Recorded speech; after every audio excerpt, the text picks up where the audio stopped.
Welcome back, YouTube. We are here at the cusp of the Classic Era. Our beautiful Confucian school at the foot of the waterfall.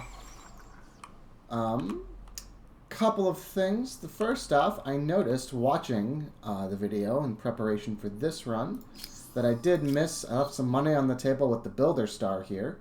I only need 2 more, and I have not built any of the free extractors here. I don't really need gemstones, which is why I've been avoiding them. I don't have Market's Quarters, but the obsidian was just a miss. I wanted that sort of as soon as it was available. So I could build a Market Quarter here with Influence, but there is something else I wanted to mention that hasn't come up yet, which is, as I said, with the emblematic quarters, you can only build them while you're in this era. Now, what happens if I have an emblematic quarter in progress, but it doesn't, but I don't finish it before I era up? And the answer is, if it's like this, with some gears already committed to it, it will just get done. It will still be finished. Also, these guys get finished in 1 turn, so I'm going to do that. But if you just start a new one, you do have to put a turn worth of industry into it, or it will like get overridden, and you'll just have the bonus gears.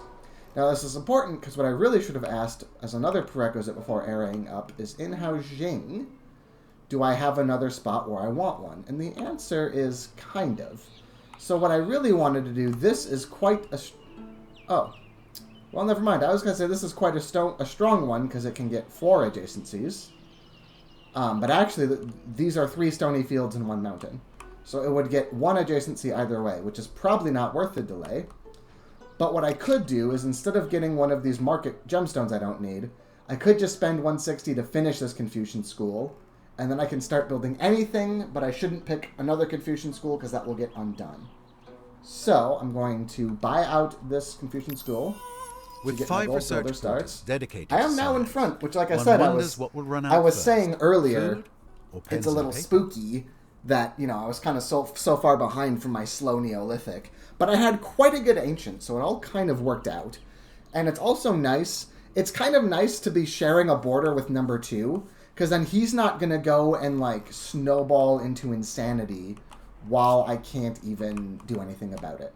Right? He's big and strong, but he's done the war. So as long as I win it, I will be setting him back and holding. And then my issue is going to be... I mean, the 2 things to note are... Black is strong, and then you'll notice that the Goths already have a vassal. They've already vassalized the Huns. That's pretty early vassalization. Luckily, we have a non-aggression with the Goths, so... I mean, we saw that non-aggression isn't a guarantee, since Beowulf is going after us now. Although, did we break it? I forget. Maybe we broke it and not him. I forget which one of us broke it. But anyway, it's obviously no guarantee, but it is a nice thing, because I really don't want to deal with a war up here. This is very clearly my objective, is, if not eradicating the Babylonians, then at least getting them under control, and then I'll have a pretty comfortable first. Now, as I mentioned, there is some catch-up mechanics in Humankind. It's one of those things that, to a certain gaming purist, I'm like, oh, gross, bad design, but, like, it's really nice because we're smarter than the AIs as human beings, right? At least some of us. So it is good that, like, in the later eras, they can still get some heft to them so I don't just snowball away with the whole game.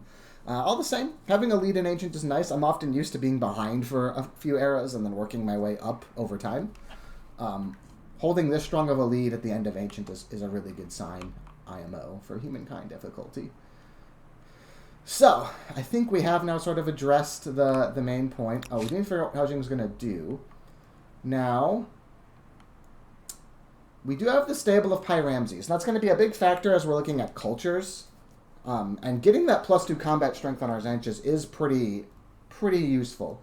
Having said that, I think we probably want the barracks for the cheaper unit industry cost, so we can pump some units out here in Haojing. My population, that's a big weakness of my run. I have quite low pop in my places, so I really want to make sure that we can get some units done here. But now we're going to go look at the cultures. This won't be a separate video because since we don't need to re-go over the affinities, it should hopefully go faster. But the first thing I'll notice is we have this option, Cultural Transcendence. I have no idea how good this button is. It doesn't seem very fun, so I never push it. But essentially I can get 10% additional fame forever, because this is a legacy trait. So just for the rest of the game, I'll get 10% more fame. But I don't get a new emblematic quarter, I don't get an emblematic unit, I don't get a legacy trait.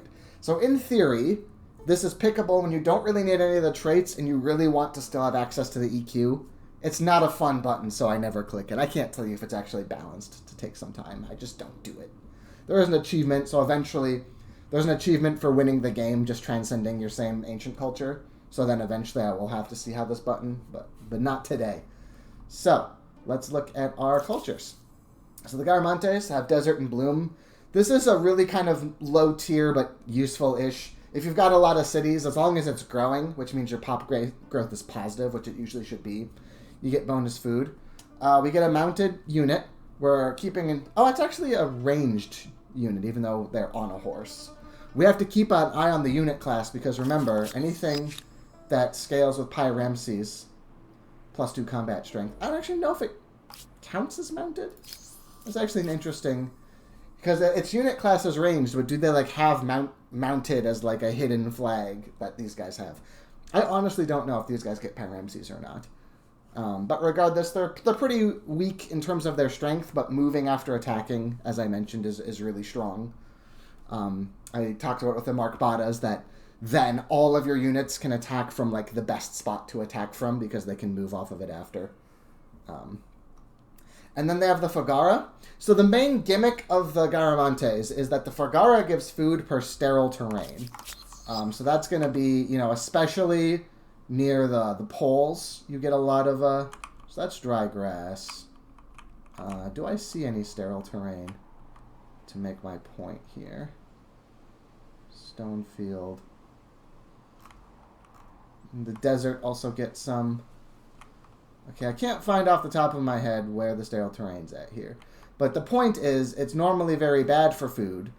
But then the Garamantes, you play them, and the Fogara is something that gets you, you know, as long as you place it next to a rocky field or sterile terrain or stone field, and it doesn't need to be touching your plaza, so you can pick like the worst spot for food, exploit all the tiles around it. So that does not require being connected. For something that does yields, you also need to think of this as a yield bonus, because if I'm going to build a farmer's quarter here, let's say, well, my city center exploits the food, so then, like, this tile doesn't. An even better example is here in Musenje, the AI just built, like, this big stream of maker's quarters.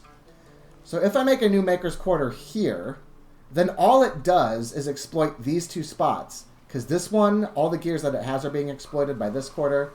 This one, all the gears are being exploited by this. You don't exploit a tile once per maker's quarter that sees it. You just exploit a tile if a tile that exploits that resource sees it, right?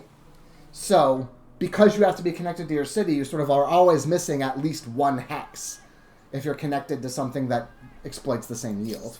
So, the Fogara is like a superfood thing when you've got a sterile area, because not only do other farm things not get food from sterile terrain, but also the Fogara is being built away from your city center, so it's working a full, you know, set of hexes, a full 7. So it's kind of like, I don't usually pick them, but if you're in, like, your starting area just had shit for food, it's, you know, if you're starving, if you know that food is your bottleneck because of your bad terrain, then they're, like, really good. A really targeted niche pick. Niche pick is also the Nazca. They're a little weird. So you get 1 bonus emblematic district on territories containing a natural wonder. So that's pretty cool, right? Because then in Fenghao, or no, sorry, in Haojing, where we've got the beautiful waterfall over the Confucian School. Let's one more time turn that UI off. Ooh, baby. Then we can build double of every emblematic district for the rest of the game, right? So anytime we get a cool district, Haojing, like this territory in the center, is going to just be full of stuff. So that's cool. But their real gimmick, the headhunters are whatever. When they kill an enemy, they inspire their allies. If you do microing, it, you know, makes them kind of strong, but their strength is comparable-ish to a swordsman, so it's not a huge.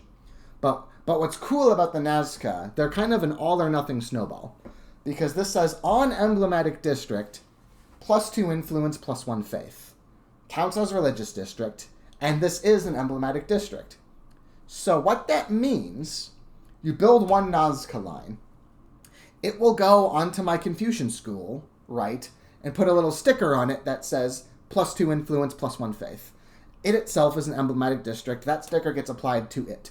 The building of that Nazca line in my starting territory has done 4 influence and 2 faith.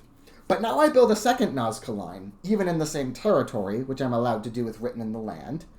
Well, then I have the 1 Confucian school and the 2 Nazca lines, but the Nazca lines are saying that each emblematic district gives 4 influence. So now I'm getting 12 influence, and I'm getting 3 faith.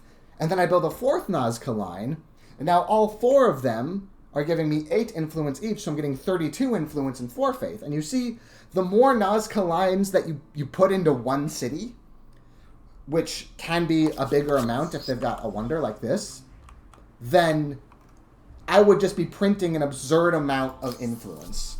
So that's really cool. It's like a really all-in, snowball-y effect. The problem is that just gets you a lot of influence and faith, which I'm not worried about the faith battle. I have Salto Angel, and I need to destroy these stone rings. I was looking at this to make a point. I just missed something. I might have to wait a bit because I got to win the war. But religious sites always, are for the sites they were built for. So even though Musenje is under new management and the state religion here is Mamai Zhou shamanism, Bantu shamanism is still being kept alive by the stone rings. So I need to ransack those. Gonna put him here to remember. Well, no, I need him for the war. Yeah, I'll just remember when this is all over to ransack this, because that is still being a source of Bantu shamanism. When I destroy it, then Zhou shamanism should hopefully start overcoming it, because they're even converting Feng Hao right now. And that said, okay. The point is, I don't gain too much from this. Even though I have a city with a lot of territories, which is what's required for the Nazca lines to be effective, and it's got a wonder, which pushes it by +1. The problem is, it's kind of like you have to not be under immediate pressure, and unfortunately I am. So the Nazca are interesting in that way. I doubt I'm going to pick them, because I think I want to get some immediate firepower to make sure I don't lose to the Babylonians here. Okay. The Greeks... remember, the science culture is very good here because, as we noticed, I have, so much science with these Confucian schools that I'm going to blitz through, and being able to research an era up could be really useful. There are some strong texts in the medieval era that if I can cheat them. So just the affinity is quite strong in this situation. I also just get Socratic methods, science per researchers. That is really good if I have the food. So notice here in Haojing, nobody's on research right now. I'm just trying to get the food up.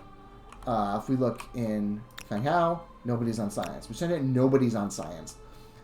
Now, thanks to my Confucian schools, I'm able to get by with no researchers, but it means the legacy trait's not that useful. Now, if you are coming off of a Harappan run, let's say, you might have tons and tons of food. Your city is every single job slot is full, and you're trying to make more job slots that your people... Because you take a huge food benefit if you have more workers than jobs. Here, I've got 20 jobs, right? 4, 5, 4, 7. Because I have lots of scientist slots from the schools, but I don't have the people to fill them. Now, if I had the people, then this Greek benefit would be really nice. But that's not where I'm at. My science is coming from the schools. So this is terrible for me until my food improves. Now, the hoplites are quite useful here, because they get benefit for each hoplite next to them. So you want to build a monoculture army of these guys once you get the standing army tech. And lo and behold, standing army right here. I'm going to click it and get it if I want, because I've got a lot of banked science. I don't exactly know when I'm banking all the science because the era hasn't flipped over. I don't know if it's all saved at once or if there's some attrition or how it works exactly. But I see these zeros. I assume I can get it very fast. And so... the Greek unit would be quite good. The Amphitheron, science per era, science per adjacent district counts as research quarter. So, This is a bit of a sort of niche inside baseball point. But you see how this counts as a research quarter, the Confucian School, and I've built some? It's kind of nice when all of your emblematic quarters are the same sort of building, because you're going to get civics or bonuses that say things like +1 to all your research quarters, or like a faith tenet, faith per research quarter, something like that. So if you've been building lots of different emblematic quarters that all count as the same thing, you kind of get this nice benefit of specializing in that thing. So the amphitheorans would be pretty nice, because they kind of scale, they give you more influence in science as you era up just passively for free, science predation district, and it counts as a quarter. So, like, the Greeks are fine. If I had lots of population, I would say they're very good. Because I don't, I can probably do better, but I've got an eye on them if nothing else comes through. The Marians, influence on Momak, -10 attach outpost, just influence discounts, pretty good. Being able to have lots of influence in Era 2 still matters a lot for getting another city online, getting lots of attachments and stuff. They also have the elephants, which are really cool. And again, this does really make me want to know about Pyramses. Pyramses is a newer DLC. I don't think I've ever built it before, actually. So I wonder if Mounted is listening to, like, only things that are classified as cavalry, or if this, where I'm riding an elephant. Because if the elephants got buffed, elephant platform means you ignore melee penalties, which means, unlike most range units, where they're really strong, but you need to support them with melee, you could just get some elephants, man. They don't care. They don't give one. You want, like, one land guy to walk into the city walls, but the elephants can all just walk outside the walls and shoot people. So the elephants are really, really good. And the stupa gives me a bit more faith. It counts as research and religious district. That's pretty nice. A little bit more faith is what I need to wipe out the remnants of Bantu shamanism. And then, like I said, having bonus research quarters is nice. Counting as a religious district is also important because this is a very important civic to know about, is the religious rites. You can either get the procession, where you spend money to increase stability, or you can get -30% religious district in industry cost. So if your emblematic quarter is a religious district, then this is the nut. I almost always choose personal rights, or I just ignore it. Communal is good if you're in a pinch for stability, but I am the Zhe, and I am not in a pinch for stability. My stability is awesome. So I think right now the Morians are a good front runner, but we're going to keep looking, of course. So the Maya, Tireless Spirit, once again, if I had lots of workers, this is really nice. Doing an agricultural civ to the Maya is a very common thing that I do because of Tireless Spirit. And then the Kuna, you see, counts as religious, you get that discount.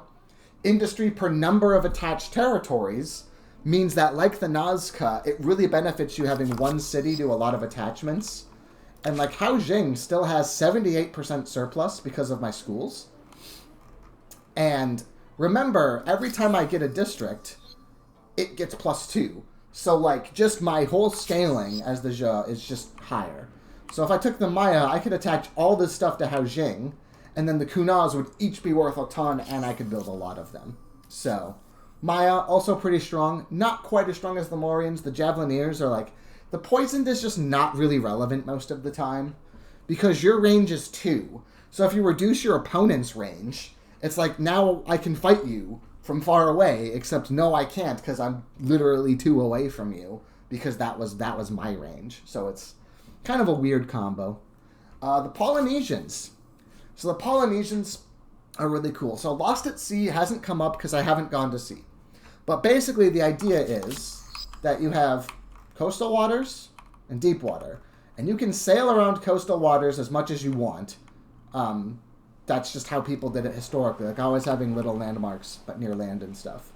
Once you get in the deep water, at first, it's if you end your turn in deep water, you must touch coastal water next turn or you'll die. That's Lost at Sea.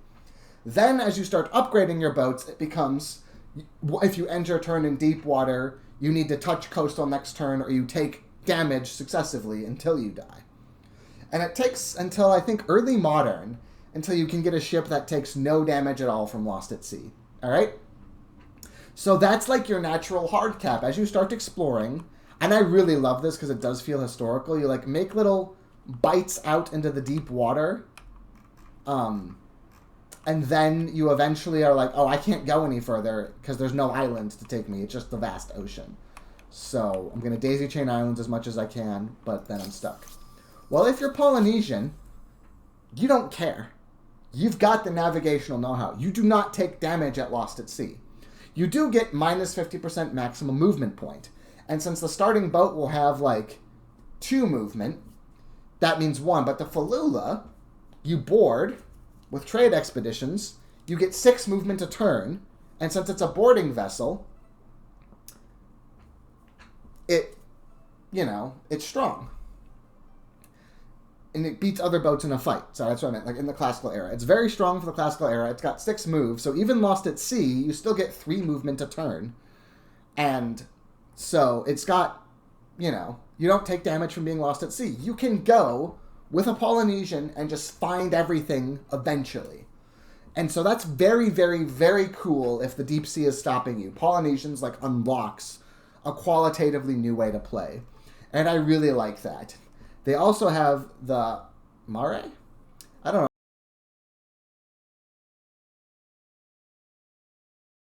I just pronounce things how I can. This is way too many pronunciations to look up.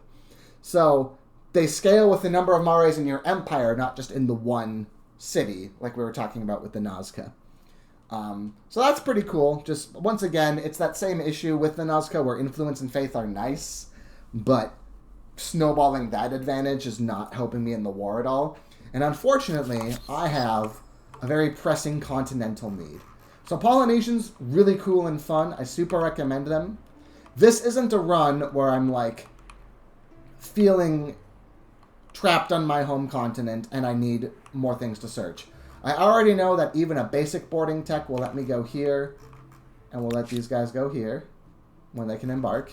So I have little places to go, and I've got all this land from the Babylonians. This is not a time where I'm interested in sea-based expansions. The Achaemenid Persians. So Cyrus's shadow is like one of the strongest legacy traits, because there's just not too many sources of city cap, right? Every one you kind of, there's some texts that do it. There was that one civic that I already took that gives it. Cyrus's shadow, just 2 more cities than everyone else, and that can mean a lot for value. The 10 stability on city, that's a very small amount for an individual city. That's not a big deal. But +2 city cap is like, boom, if you've got the influence to sustain it, that's huge. They also have the Immortals, who are stronger from high ground and fortified positions, which means if Babylon tries to take the fight to me, then my Immortals, who are defending my home city, are really strong.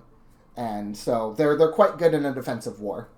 And the Satrap's Palace, is worth noting, is that is one that counts as a market quarter, which is kind of interesting because I have 3 gemstones I haven't bothered to exploit. So, like I mentioned, research emblematic districts are nice because I have some research districts already, and that will incentivize me to take things that buff them. But market ones are nice because I've got 3 gemstones. And so the diversification is 2, the cumulative is 1. So that would be 5 extra money that every one of those would make, plus any more gemstones I can find in the future. So Achaemenid Persians, also quite good. The Romans, 1 unit slot available for each army.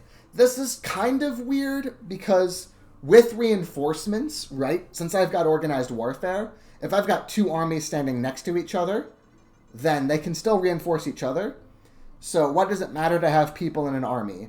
Well, partly it's because if they attack me, then who I get on the field turn 1 while they're going is a function of the army size. So it's more important defensively than offensively. It also saves a bit of money, I believe, that the army upkeep is not just the number of units, but the number of armies they're in. And it's just, I don't know. I feel safer. I guess it's just the defensive thing is the big one. That when you're walking around, it's nice to have a big army. Especially because if they attack, like, a 1 scout who's there to bait in a big army, If they kill all your deployed units, you just automatically lose the fight. And if you retreat, you take -5 war score, even if there's another army later that could help them. So having big stacks can still be kind of good, even if it's partially mitigated by just having smaller stacks closer. And experience gain, that's pretty good. The Praetorian Guards have tactical superiority, which is like flanking, basically, but it doesn't need to be even like D&D style. Just have 2 Romans touching 1 guy. You get a pretty big bonus. And that, you only need to get to Standing Army, and they're 29 plus superiority. So if we look at Standing Army, which is right here, a normal swordsman's 26.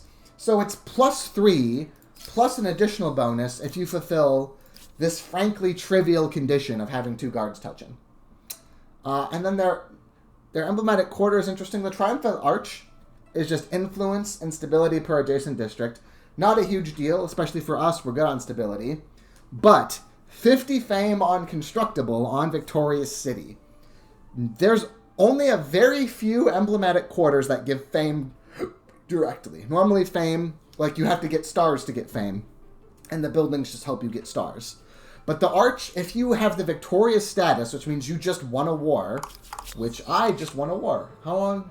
I'm victorious for 2 more turns. I think it's 5 turns, and we've had 3 since the end of the war. If I built this Roman Arch, like if I took Romans and built one with cash next turn from the war with Burke, I just get 50 fame. Which you can see, that's not a lot, but it's not trivial. Especially if you build a few of them after a big win. And I really like the flavor of that. Like, you do a big war, and then the arches spring up. We're going to go briefly over the options we're not allowed. The Axumites, money, tiles producing money. They're kind of about, not only their emblematic quarter has tiles make money, but you, look for any time you've got civics or something that makes tiles make incidental money. Horn of Plenty can get really nice. The Carthaginians are traders. Specifically, they've got the Kothon. If you've got a lot of unattached coastal districts, then you can build Kothons with influence. They're worth a lot of industry. Then when you start attaching them, you get these farmers maker quarter super districts, and then you can still build another district on top. And spoiler alert, there is a medieval culture that synergizes with harbors, so Carthaginians are very good to work with them. The Celts, food for farmers, that can be nice when you're in our situation where we have lots of headroom. We have lots of available jobs that aren't being filled, and that makes Druidic lore pretty good. The Nemeton, food per attached territories. The Celts would have been a strong contender were they available. The Goths are interesting. Their Ransack gives you science, and then they've got the Gothic Cavalry, which is quite strong, and they get bonus combat strength on enemy districts, which both makes their Ransacks faster, because the Ransack scales on combat strength, and just if you're fighting, like if they try to fight you to get you off the Ransack, you're just stronger. And with Pyramses, this would have really added up. The Huns are an interesting way. They're kind of like an alternate way to play. Formidable Steeds stacking with Pyramses would have been very sick. And they've got the Ordu, which basically means for this entire era, you can't attach your outposts to cities, which seems like a huge problem. Like, this is a downgrade. Why would I want this? To not get attachments for the whole time. And the answer is you've got the Hunnic Horde, who are nomads that can gather food curiosities out on the map to, just like in the Neolithic, to get more of them. They also get food when they win fights, and they get built from the Ordus. So let's look at the populations of some of our... Once you have a outpost get to 4 pop, which you can see, my outposts aren't that good for food, then you can spawn a Hunnic Horde from them. So if you've got lots of bountiful outposts, you just get to spawn free cavalry units that then go and make food and get you more. And you can also build some Hunnic Hordes to just start kickstarting the multiplication. But definitely part of the appeal is getting them for free from your Ordu, even if it means you can't attach. In this case, if Huns had been available, I would have just been very sad that our food output isn't good. Because they've got that Pyramses synergy, but we just don't have the food for it. We've got more terrain that benefits gears rather than food. So, unfortunately not. The Goths would have been a strong contender, because you know, they don't have that same reliance on the food. They do need steel for their emblematic, but we do have, you can see 4 mystery strategic unit or resources. Any one of them could be steel. Oh no, 6, right? 1, 2, 3, 4, 5, 6. Any one of them could be steel. It's quite likely we're going to have at least some steel. So we could probably have built Gothic cavalry, and they would have been quite strong. Celts would have been strong to get our food up. We don't get those. So there's Romans to go all in on this idea of just winning the war and building the arches. I do think we'll win the war. That's kind of an interesting idea. I don't think as good as having the long-term benefit of Cyrus's shadow and getting this gemstone synergy. And there's also the Marians getting the elephants to see if they work with Pyramses, stacking the stupas, getting even more research. And then Greeks were kind of up there, but I think they're below. I think it's definitely Marians or Persians. They're close enough that if I was streaming instead of recording this offline, I would probably put up a poll right now, because I would be pretty happy running either of these lines. I wonder if it's going to clinch it for me that I would really like to learn about the elephants. Well, but how far is mounted warfare? Because the fact that I could build my emblematic unit instantly... Okay, but mounted's not that far behind in either case. So I can probably build it pretty fast either way. God, this is tough. This is tough. One thing to consider is that I'm expansionist gold. I'm there. I'm probably going to get there next era. You can see that getting aesthete gold is quite hard. So I'm more likely to get gold for here, which is a benefit of the Persians, that like I'll get those bonus ones easier. And it's a better LT, and I get to do the gemstone thing. Elephant, though. I guess here, Pyramses is 13 turns. I don't have the time to do that before I start building the military units for the war. So yeah, let's do... I also kind of like switching affinities to kind of show you the different ways to play. So, we are going to go for the Persians. I get my new swag. I hit confirm. I skip the cutscene. As far as ideas go, you'll need to get comfortable with the idea that the troops are not actually immortal. So you can see it has a little animation that your little sub-buildings get updated to look like the new era. Those are just like what gets done to show that you're exploiting it. Those era up, but obviously the emblematic quarter stays the same. The city centers stay the same, but what I can do is... Oh, well first off I can look at this new scientific facts civic. I could get science on holy site or faith and stability on research quarters. I have built research quarters with the Zhou Confucian schools. I'm not building many more this era, but also my one holy site I plan to raise. So this is probably better, but I'm going to wait a bit because I know there's suddenly a lot of things to do with my influence to keep an eye on. I do have steel in my land. I've got 5 and 4. I've got 9, so that's quite nice. This is his stack 99 strength, but we have some plans for this. Well, now I forget the first thing that I'm on about.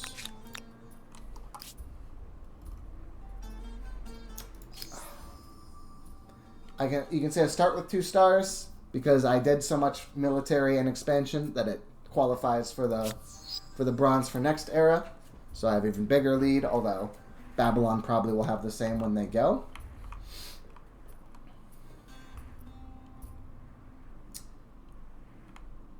Oh, that's right.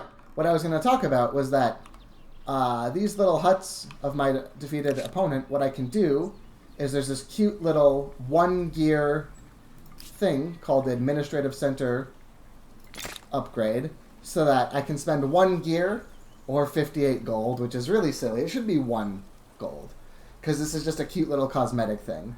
The Administrative Center renovation to make this look like the city center of the Persians, which I'm going to do just because it's cool.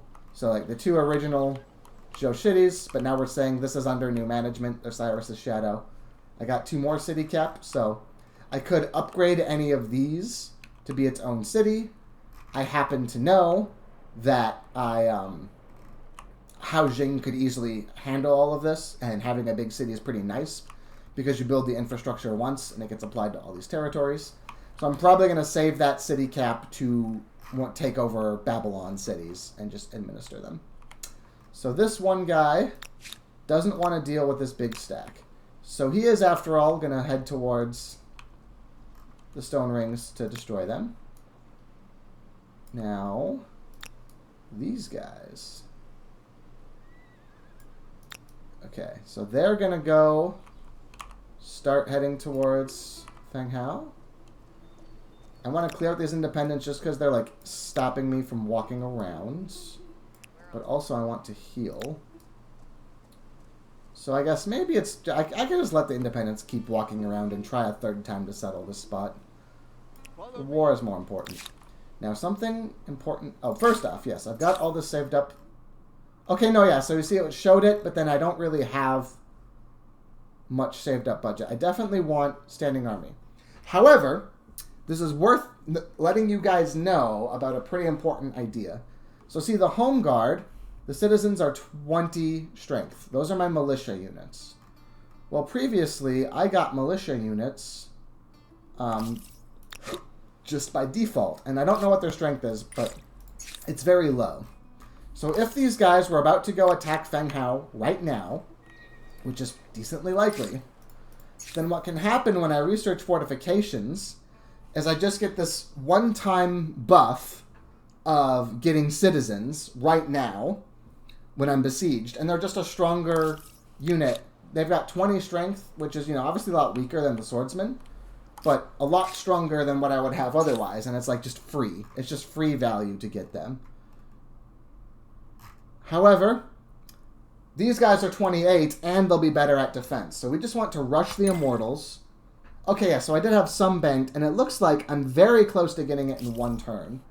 So what I will do is twiddle like this guy. There we go. The next turn, I can just spend some money to actually buy immortals. I wish I had a barracks, but I don't, so I guess I'll just keep on the harbor. These guys are going to get a barracks. Sanjay here is going to renovate. And then...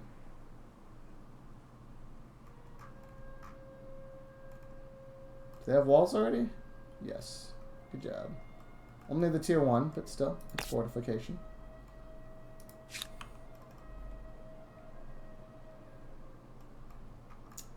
And I guess you guys can just start building a Zanch after the renovation. I guess actually I can... Okay, no, I'm just a little short. So yeah, I'll just do the renovation for funsies. Okay. Now, yes, they're building the harbor. They're working on the barracks.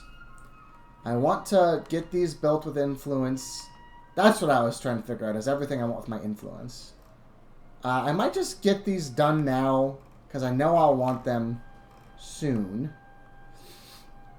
And, yes, I could attach if these guys start marching up, but if they're going to Feng Hao here, then they're where I need to be.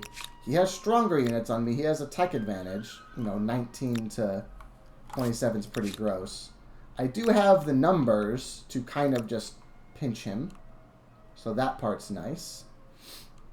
And then, yeah, I just need to wait a turn, and then I can build immortals, and that will be a huge difference maker. So, yeah, let's just get these done, because I know I'm going to want gemstones this era. And then this way, I will have allocated the budget of influence for them. So I was also going to check. So this is a market. It's not religious, the Satrap's Palace. So I don't need religious rights. I'm not ransacking right now, so I don't need played or plundered wages. I'm not dealing with the independents for treaties. I'm just getting rid of them. So I can just grab literalism and get some bonus faith right now. I should warn you my research that this quarters solution is not... are now going to give faith. And maybe if this one converts over, it will change the pressure onto here. and it will stop. Otherwise, I'll just try to raise that stone ring when I can get to it. He is going to get stuck on the river, so he can't go that deep into my territory. What's he going to do? Just waiting it out. Yeah, let's just... You're fast. It's only one turn. Let's just get... So he's moving down? So, Feng Hao. Now what I can do is I can do this, drag here, and then it doesn't matter that the harbor is, you know, behind. But since they're coming this way, I think what I'm going to do is build this,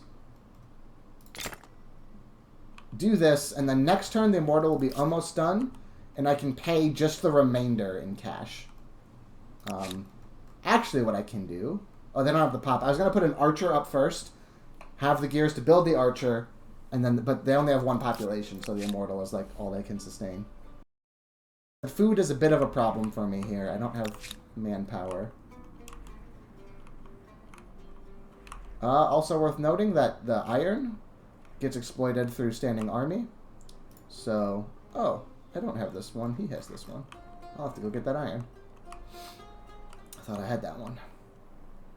And this one is in my normal territory, so I can't build it with influence. I got to build it regular, which is not the priority right now.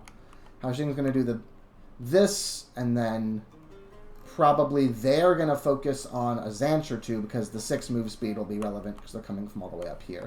Whereas down here, I'm going to build Immortals because they're just the best unit I've got right now. Now, I can get Mounted Warfare. Interestingly to know, Horseman is, I think, the upgrade of Scouts.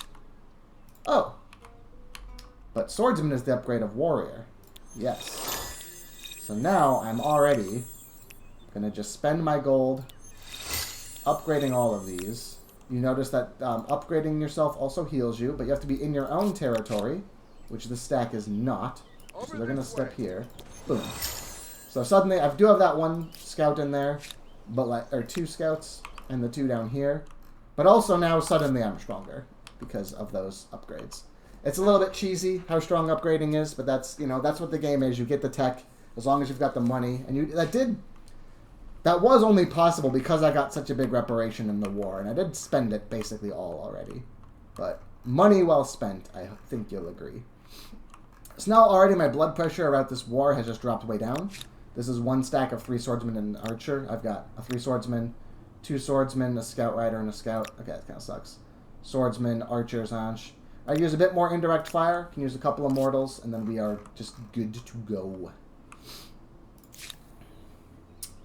And yeah, maybe just bop these guys just to get them done, because or no, because he hasn't moved yet, so he can just move away. This guy might bop these guys, but these guys are gonna just march together here.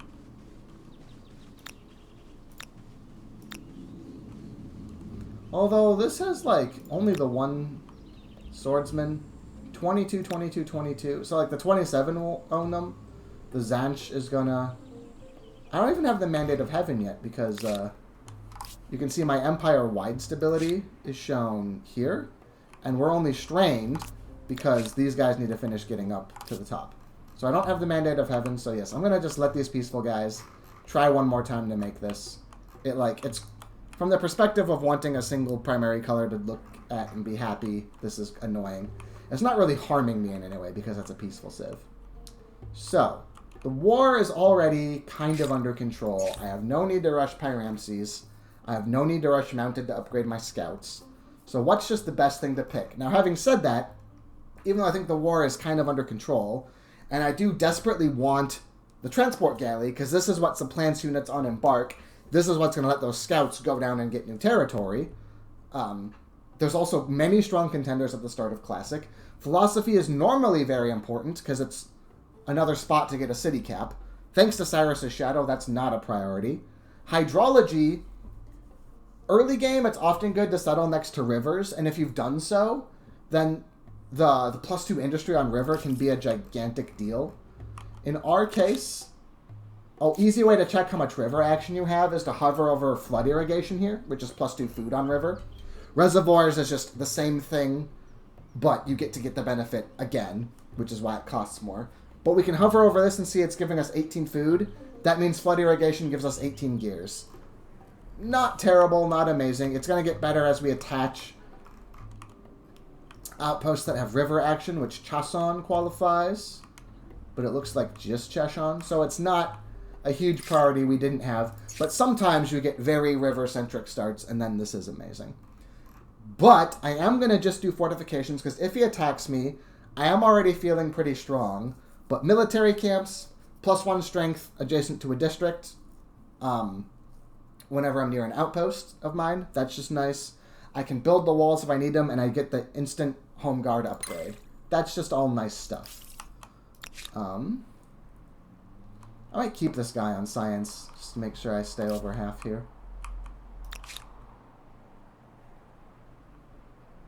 If I put everyone...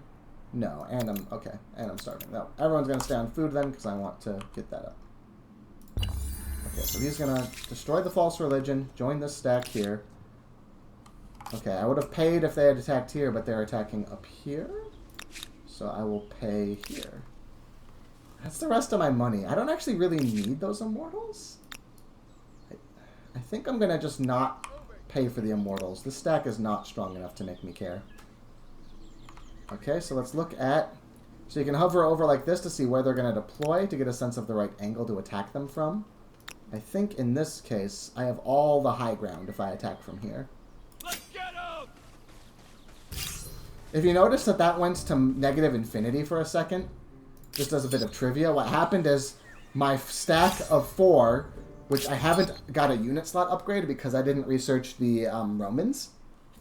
So these guys had nowhere to deploy because there was a 4 stack standing on top of the only unit spawn. So it couldn't have finished. Then it went back to 1. Now it's back to infinity because the battle zone is capturing here. Now also, these guys can make it in as well. So they're going to do that. Notice that now this is no longer converting to the Bantu. We have suppressed the false religion, so that's cool. I would not put myself in... Also, I'm already down to only 2 territories influenced by my opponent, and it's going to change over, because we hate those guys now. I have no idea why he wants this. I think that might be his personality. He has the rusher, he's militarist, he's risk-taking. Yeah. So, for whatever reason, he just is addicted to fighting and losing battles, and we are very grateful. Now, the scouts are going to hide. They're just there to give the +1 bonus for adjacent people. They can't actually fight.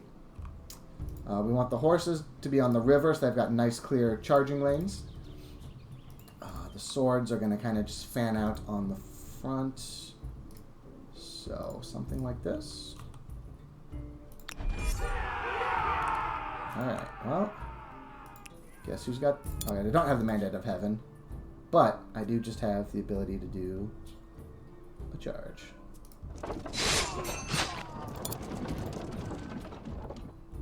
Man, so you can see having the high ground, friendly units defending, and I'm crossing a river, it's rough, man.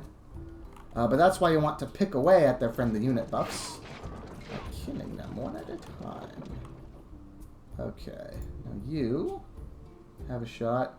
So you can see why having lots of indirect fire, the number of units that I have is only partially relevant because I don't have much indirect fire in my squad here. Just as a function of how this went down.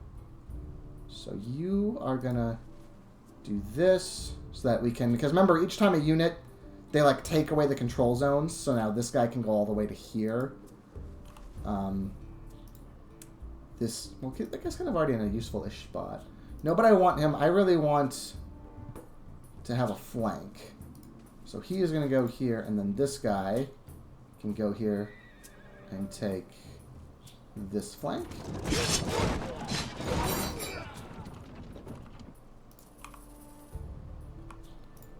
So can anyone make it onto their flag?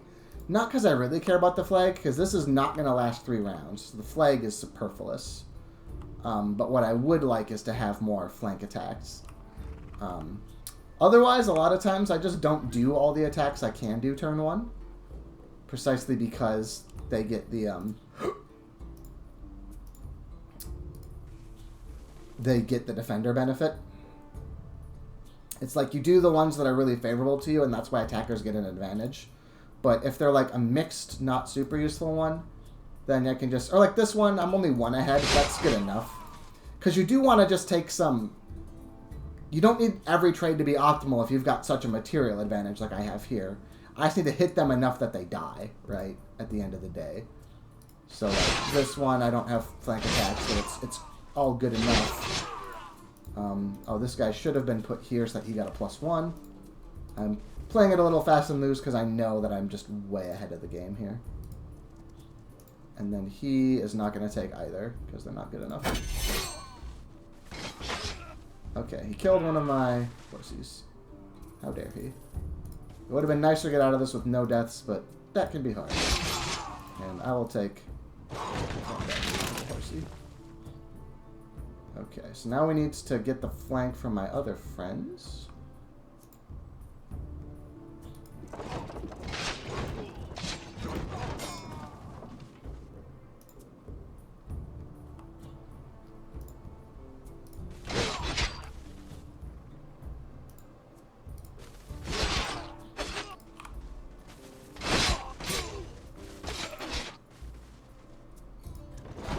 Actually, I probably shouldn't have taken this charge, because this guy might be in kill range by his dude now. Yeah, that was a fuck up. I could have just let the horses sit around. I lost my horses for no reason. It's fine. They are a tier 1 emblematic, so even though they're stronger than usual, so they're still kind of useful, I don't mind losing some of them from the army to replace them with. So now you can see his war support starting to drop. Also, I did mention this, that we were kinship at the start. That was just because of athlete. Now that I don't have athlete, we only have tolerance. So he gets a -1 from us having, you know, middling ideological proximity. And a -1 from him declaring. He also got +4 because I let those horses die, and I got -4, so... It was a tactical blunder, but not a giganto one. Whatever. Let's get this iron done, because that's just a flat 2 science, and the extractor is very cheap. And then, I honestly think the war is kind of squared away already. I am going to build a couple... I did say before I would build the Zanches so that they can... because they run faster. I am kind of wondering, having seen how that went, and knowing they cost the same as the Immortals, I think I'm going to just build the Immortals and make him walk. Because he doesn't have a stack near me immediately now.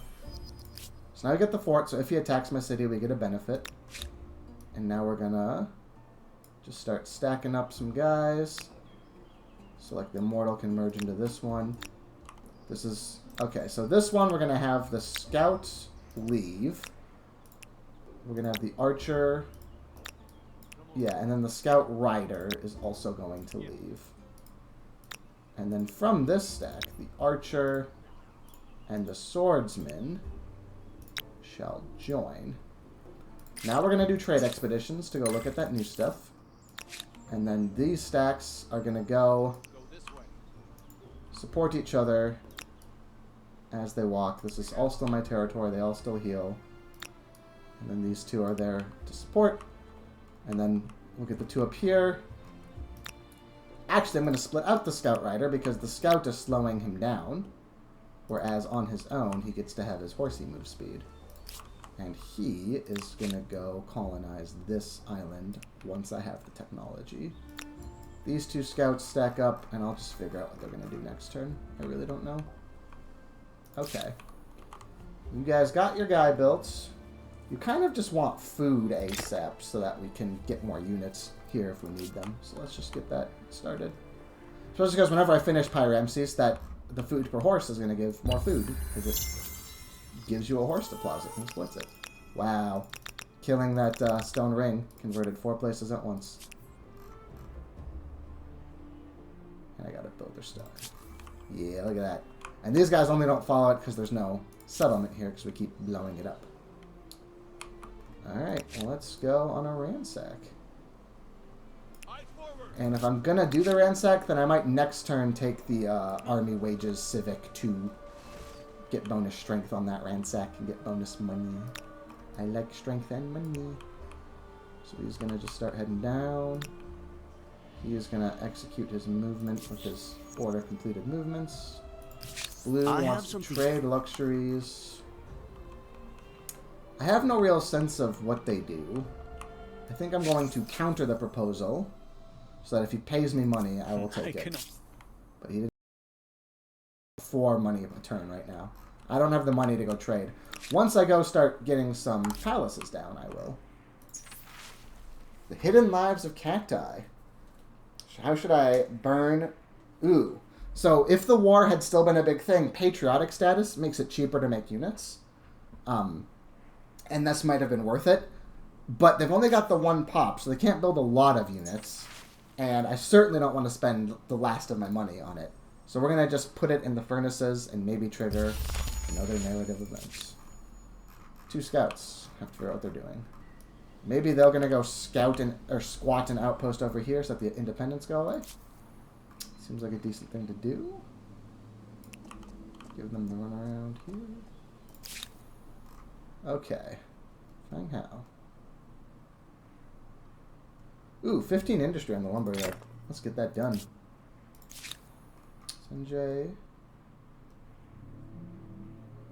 All this stuff kind of sucks. Because this is down at the bottom, let's get the stone walls going. Just in case he does a little sneak through. Nice. Okay, yeah, there he is. Alright, well, here's what we'll do. What's the better of these 2 stacks? This one. So these guys are going to go down here. And these guys are going to soft reinforce them. This group, I think, ignores that and just goes to start ransacking? It would be kind of nice to just have an overwhelming advantage, though.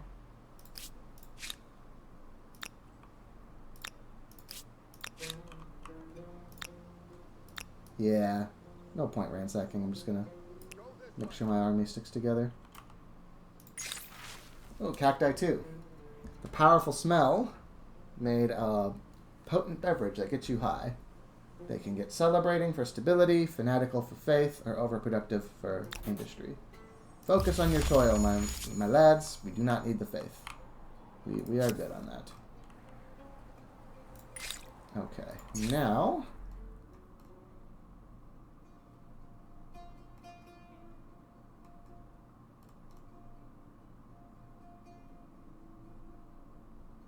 industry per workers would be good if I had the food, but I don't. I think I'm going to go to conquest and then siege tactics. I mean, the -10 attach outpost will be nice when I start attaching. This gives me my first unit slot upgrade so that I can have 5 guys, and then I can build. I showed you how I could build those battering rams, but I didn't bother because I had such an edge. Well, now I can instead build a ballista, which is just stronger, if I end up going to besiege or Sipar, which is quite likely, honestly. Okay, these guys are going to move back so he doesn't engage on that. He has to engage on the 4 stack. These fellas are now free to go into the water. There's also oceanic curiosity I can access.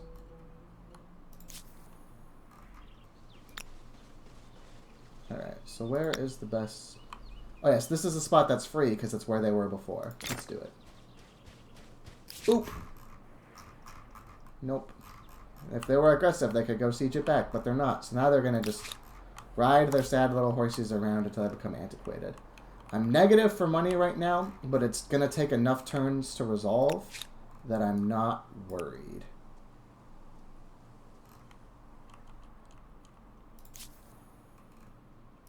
Okay, these are just some slow reinforcements to trickle down and help out. Now Hojing. So if you're wondering, levy administration is sort of infamous in Humankind world because it's terrible, right?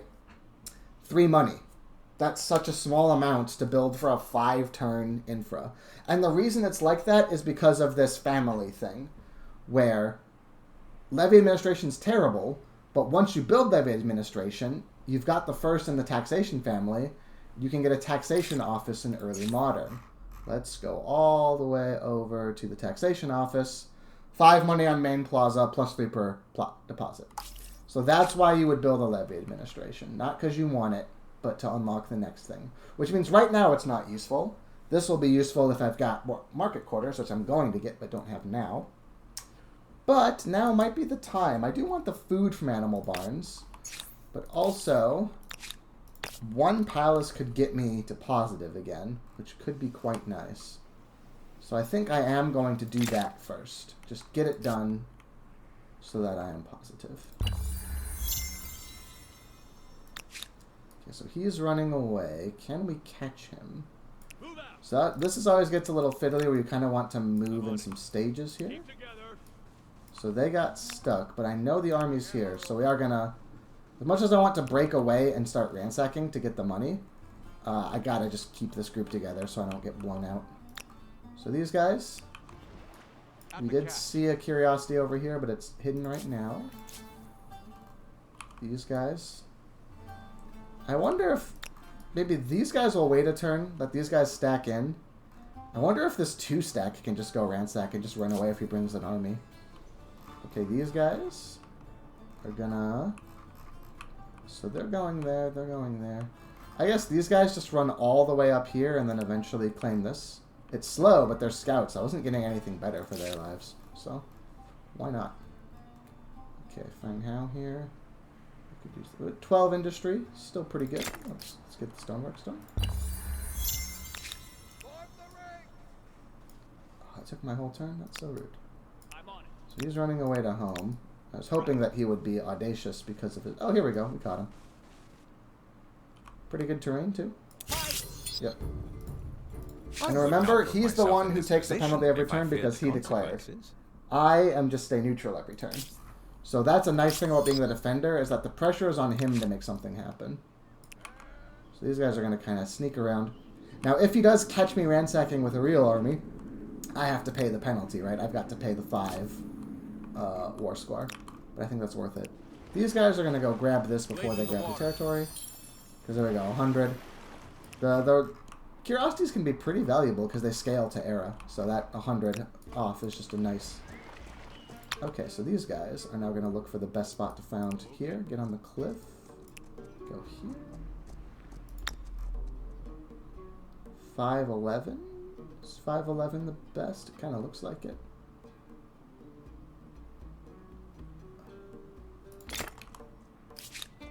There we go. And then he can go finish scouting the territory and then go there. There's also strategics. I feel like the game has logics where I definitely know territories on the poles are more likely to have strategic resources because they're kind of less good for food and industry. But they've got those. And I feel like islands, or maybe it's not so much they're more likely to have strategic resources as the island size is often a lot smaller than a land territory.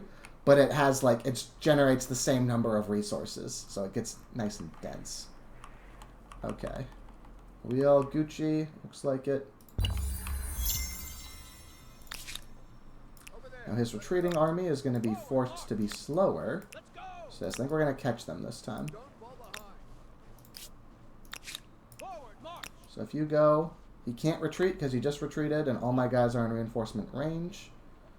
The terrain is not the best in the world because he can, but I do have all like the high ground except for this central spot. That's good enough.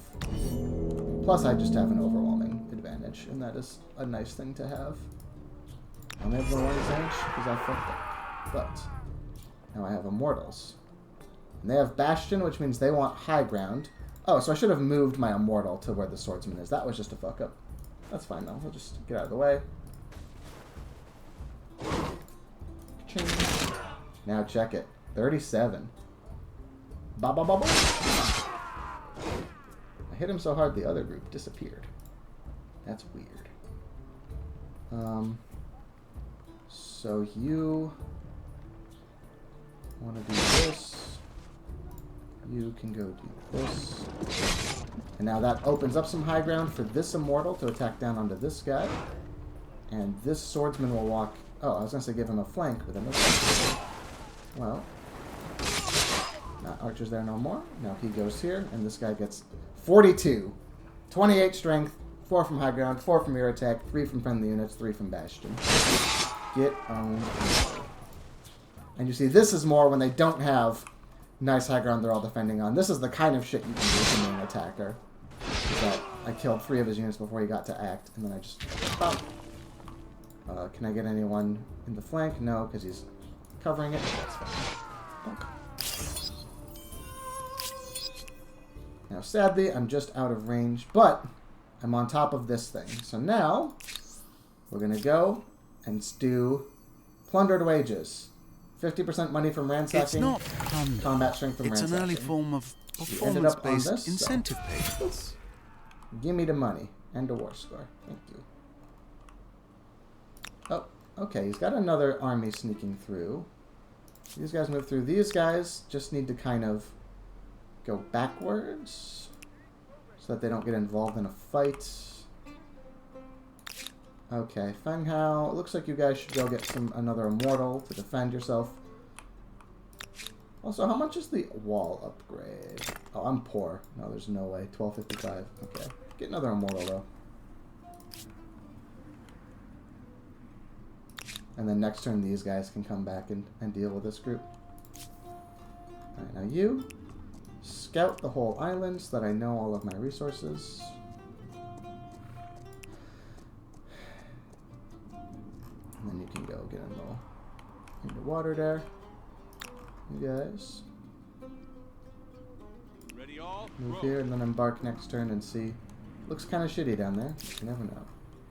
Okay, you guys also make an immortal. Help out.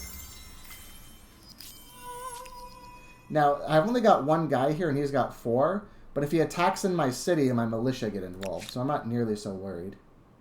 These guys are going to sneak around the back here to join Feng Hao.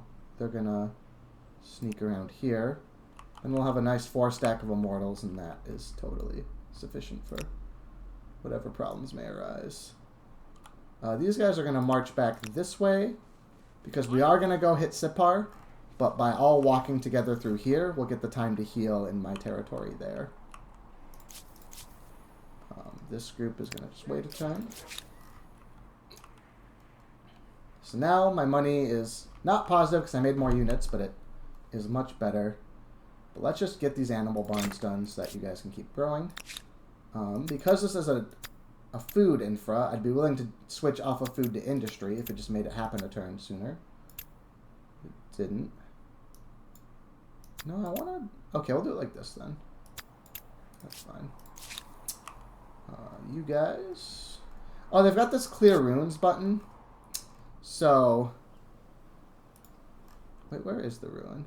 That's where they had like an old admin center or something that got destroyed. One of my biggest pet... Oh, duh, it's the ruins of the... So the ransacked holy site just needs to be cleared. I'm going to do it now while I remember where it is. The clear runes buttons doesn't light up the ruins. It's so irritating. When it's available, you know you've got some, but you don't know where. I hate it so much.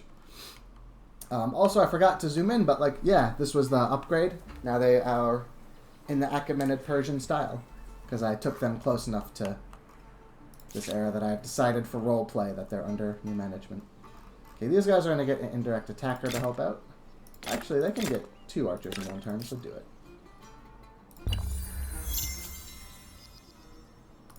Okay, I have ransooked that. And now these guys are going to just all walk the long way around to Sipar. Because he is the one who declared I am not in a rush. And this way I'm like getting to Sipar through my territory, getting a nice heal break instead of... I don't want to get caught by his armies down in the wastes here and then kind of have to bolt all the way here. Going this way means I'm walking there through my sphere of influence, which I place a lot of value on. Oh, nice. I got a free Pentacotter, free boat. So this can go start doing my boat scouting. In the same way I got all those warriors from that. What do you want? Tell me what is on your mind. He's hesitant. More comparable strength. His war support higher, but he's being attacked. That's just because he's a militarist, so I haven't defended him at all. The Goths just have a base of 80. Yeah, I don't know. I want to just not interact. Squat up here, and hopefully he doesn't get too mad at that. The fact that he has a territory here, but it's being taken over, I might want to just squat this little island, even though it's terrible, just to, like, I can use it as, like, a naval unit spawn, and just keep my stuff about... Oh, there's another... I'm going to take the time to look. There's another landmass here, and see if that's a better spot than this one. Okay, you guys. Okay, you're going to go here and wait for these nerds to get out of the way. What, I could just declare a fight and then everyone from Feng Hao would come help. Oh, I'll just declare it from here, yeah. Let's just get this guy out of my shit. Especially because this is a cavalry unit and the immortals are anti-cavalry. So watch a very funny thing happen here. So he moves here to not have the river penalty. 44 to 24. Because the anti-cav is +8.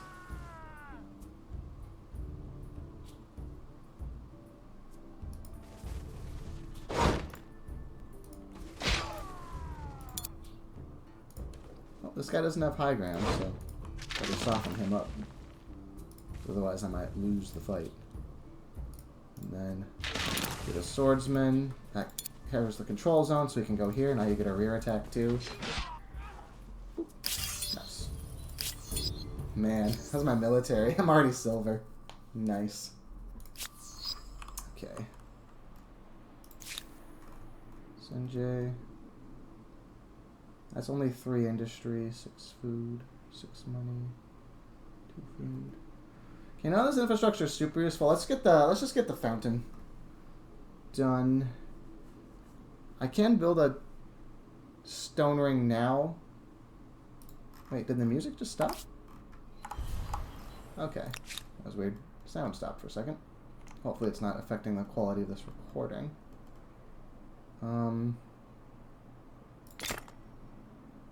No, they don't.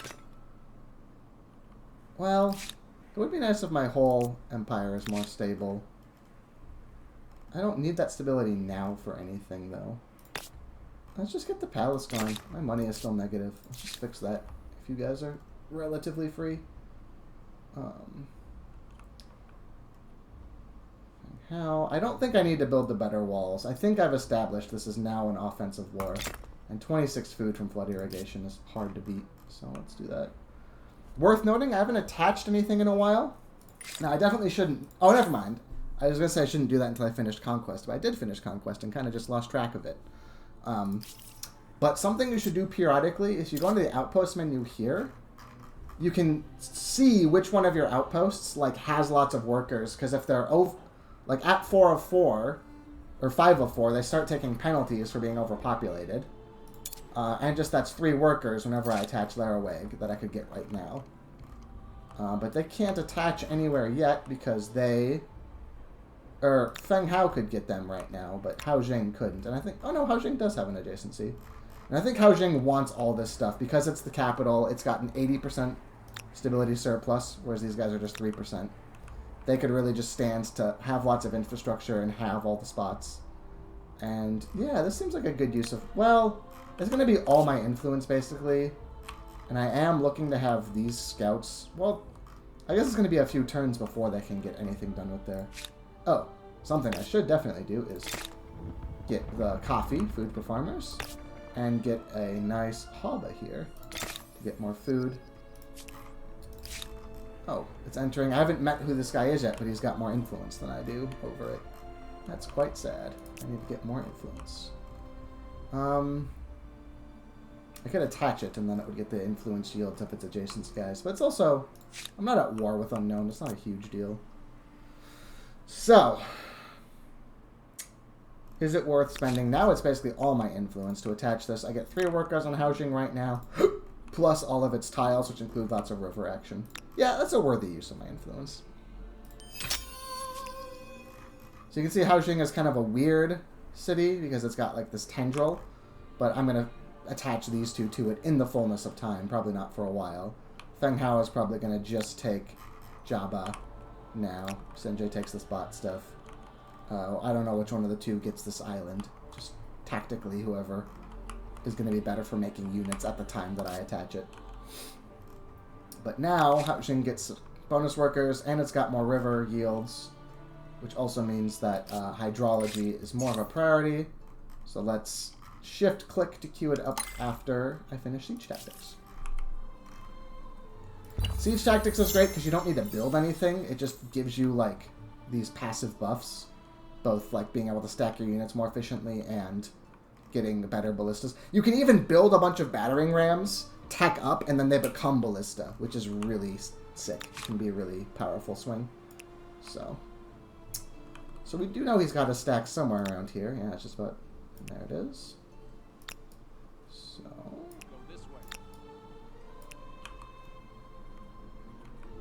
You can definitely stack these guys together, especially once I get the Siege Tactics. We've kind of got a good enough group. Now you guys can just haul ass directly because you don't need to hide in the back anymore. And these guys I really don't care about. Just whenever they walk into me, I'll kill them. But no point hunting them down because they no longer have any unoccupied land to squat in. Everything has sort of been claimed. Alright, these guys are the ones moving up. Just keep that. A proposal for your once again, if you want to demonstrate genuine fairness, and anything is then I will trade with you. But I am not going to trade. I am finally money positive, thanks to... Which I haven't zoomed in on one yet. Let's look at a... Ooh, baby. Look at that. That gives me 5 bonus money from my gemstones. Money, money, money. Alright, well, you have to fucking run away, my man. Now, it's worth noting, this terrain is quite bad. If I didn't have the lead that I did, I wouldn't want to... Well, actually, I guess it's kind of even. I get the high grounds, he gets the pink ones. It's fair. We both have some advantages. This little gully is kind of rough, but the fact that I've got high ground overlooking the gully means he can block it, but I can just kill whoever he's got in the gully and go through. Let's go! So yeah, and also I have, like, a big advantage. Now, notice that when he ran away... So this is something that's quite annoying about Humankind, is that you can... Well, I guess it's kind of cool thematically, but it's also annoying, is you can be trapped. Notice that I hovered over it, it was like a 252 to 98, and then when he ran away, in that Battle at Kled event, which is now hidden, but he had a 198. He has a second stack in the darkness there. It wasn't good enough to make him want to do the fight, but it's worth noting he had a second stack there, and we could see the number. And so sometimes you can get burned in this game because you attack an underwhelming force, and then when you get there, you notice that they've got more people and they smoke you. Now he's going to wait one turn because I want to go get this, but if I do this, then I'm ending my turn in deep ocean, and I have to go touch the coast. Whereas if I just wait, I want to leave the coastal waters with a full movement bar. Also, I have found Knossos, but they haven't seen me yet, just because of the nature of how it's working, so we haven't been introduced yet. But I do now know about a guy nearby. Well, that's a little spicy. All the more reason that I want to take this and have, like, a, you know, make sure they don't have an easy way into my lands. Alright, he's gonna get lost at sea debuff, but next turn he can just walk here and he'll be fine. Okay, Hajang. Just get your stupid granary done, finally. Okay. Incredible. 10 territories pulled together into a single megalopolis. So something that's interesting is to come up is that he bought another 4-stack here. Now this is a problem with how he comported himself with his 2 stacks, but 1 retreated. A retreating stack cannot reinforce. So this guy really can't be here now. If he didn't want to take the fight before, now... Oh, I haven't finished Siege Tactics. I was wondering why I couldn't combine them. Now he really can't take this fight. So, we are in high spirits here. Because this guy's definitely going to retreat. Because now I've got a bigger advantage, and he can't reinforce with his other squad. So, that's a penalty of taking retreat penalties. So now, he got stuck. So I think this is now going to be a slaughter. Because also, I got to go 1 tile forward, So I get some better terrain now. Although, why does he get to go in that random back spot? But I still have so much of the high ground now. To battle! And he can't run away. So he is going to hate this. Okay, I do want to make sure my immortals are on the front and not my swords. They're my best units here. They're the money makers. Put the horse on the river. He can get wherever he's got to go. The archers on the high. Okay. So... these guys glow. This is just a weird graphical bug. This normally is like the... you can reinforce them, but sometimes they just kind of glow. I don't quite know what makes it happen. Okay. So this is too high to attack from up here. Does he just get the archer done in one go? That seems pretty strong. Now, if I can kill this swordsman... yeah, because he doesn't kill the archer in one go. Does this immortal if he dash? Maybe not. Okay. Oh, this must be stronger because I must have the Mandate of Heaven now. Yeah, my base strength is up. So yeah, he'll go here. Now, I have this objective. Like I've said, when you've got a big man advantage, the flag is not that relevant. I should have looked at my religious buff. Some of the religious benefits you can get involve combat. I should have looked at whether I was going to take one before. I guess I can do it now. I don't think I'm going to take a combat one, though, so let's just keep this thematically smooth. What I was saying was, taking the flag isn't relevant. Killing this swordsman would be quite relevant. Because if I can stand on... so right now, he's got a 4 reinforcement point from there that these guys, it looks like, are able to reinforce on his side. These regiments. This one... yeah, these one... I think one of them is retreating and one isn't. I don't know. The point is, he could start reinforcing from there as long as he can move his units off. Which on his turn, he walks off, spawns another unit, they walk off, they attack, spawns another unit, etc. If I'm squatting there, then he can't reinforce anything. So that is like a little objective for this fight. That would be a big deal. Now, I don't think I can clean it up. Because I realistically have to get this guy first. Now, I do have a flank. Oh, no, I don't. They fixed that. Okay. I was going to tell you a fact, but it is stale. It is no longer true. It used to be that even... so, like, these guys are in a flanking position, but they're too high up to attack. It used to be they would still count for the rear attack benefit, even though they couldn't actually help from where they were standing.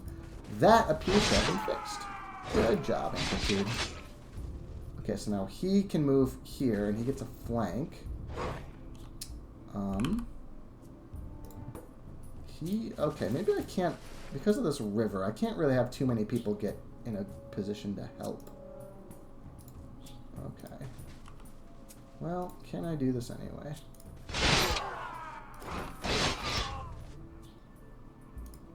Okay, he can... nice! Okay, well now this is a complete slaughter. So you can't even get more guys.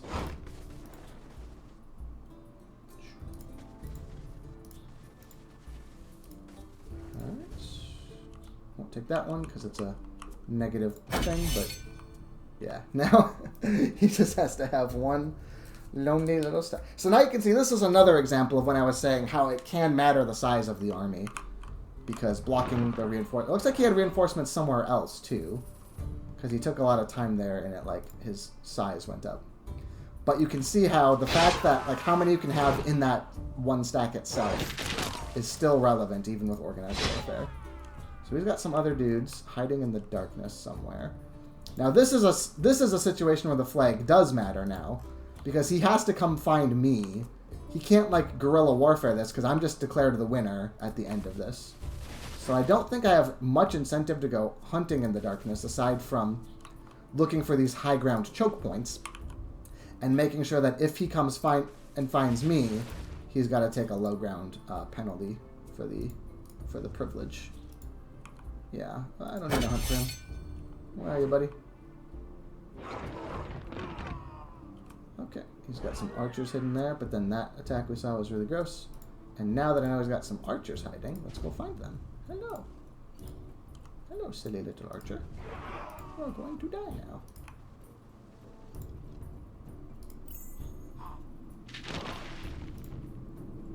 Let's get this guy some friends so he gets the friendly unit bonus. And so, no.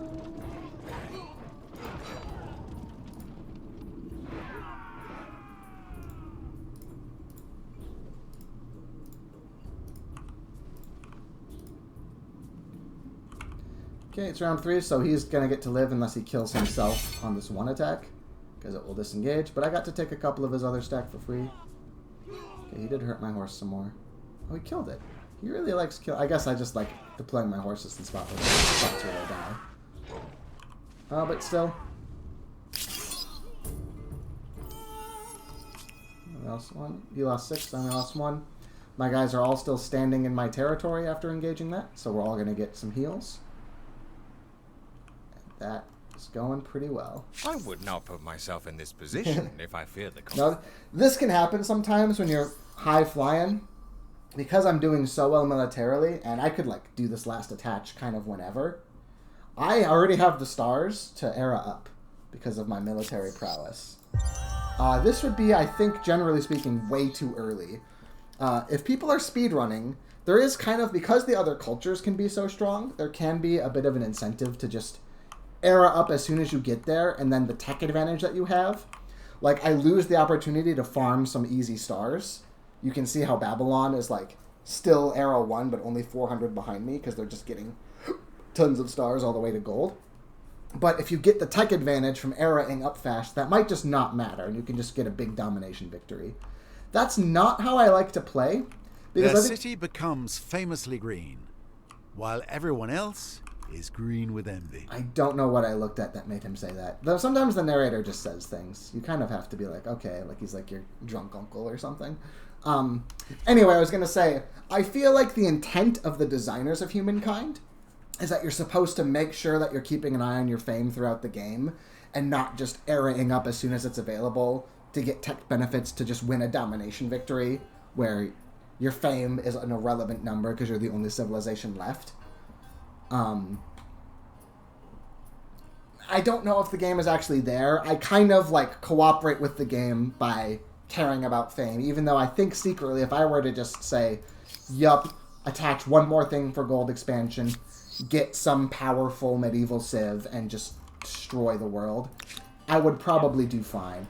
That's just not how I like to play, and I have a feeling that as they get more sophisticated with the balance, that's going to be a worse way to play as time goes on. That's my suspicion. So, that's my thinking. Oh, also worth noting, you saw that I went and dipped through there. Remember, I am an expansionist, so I can always trespass.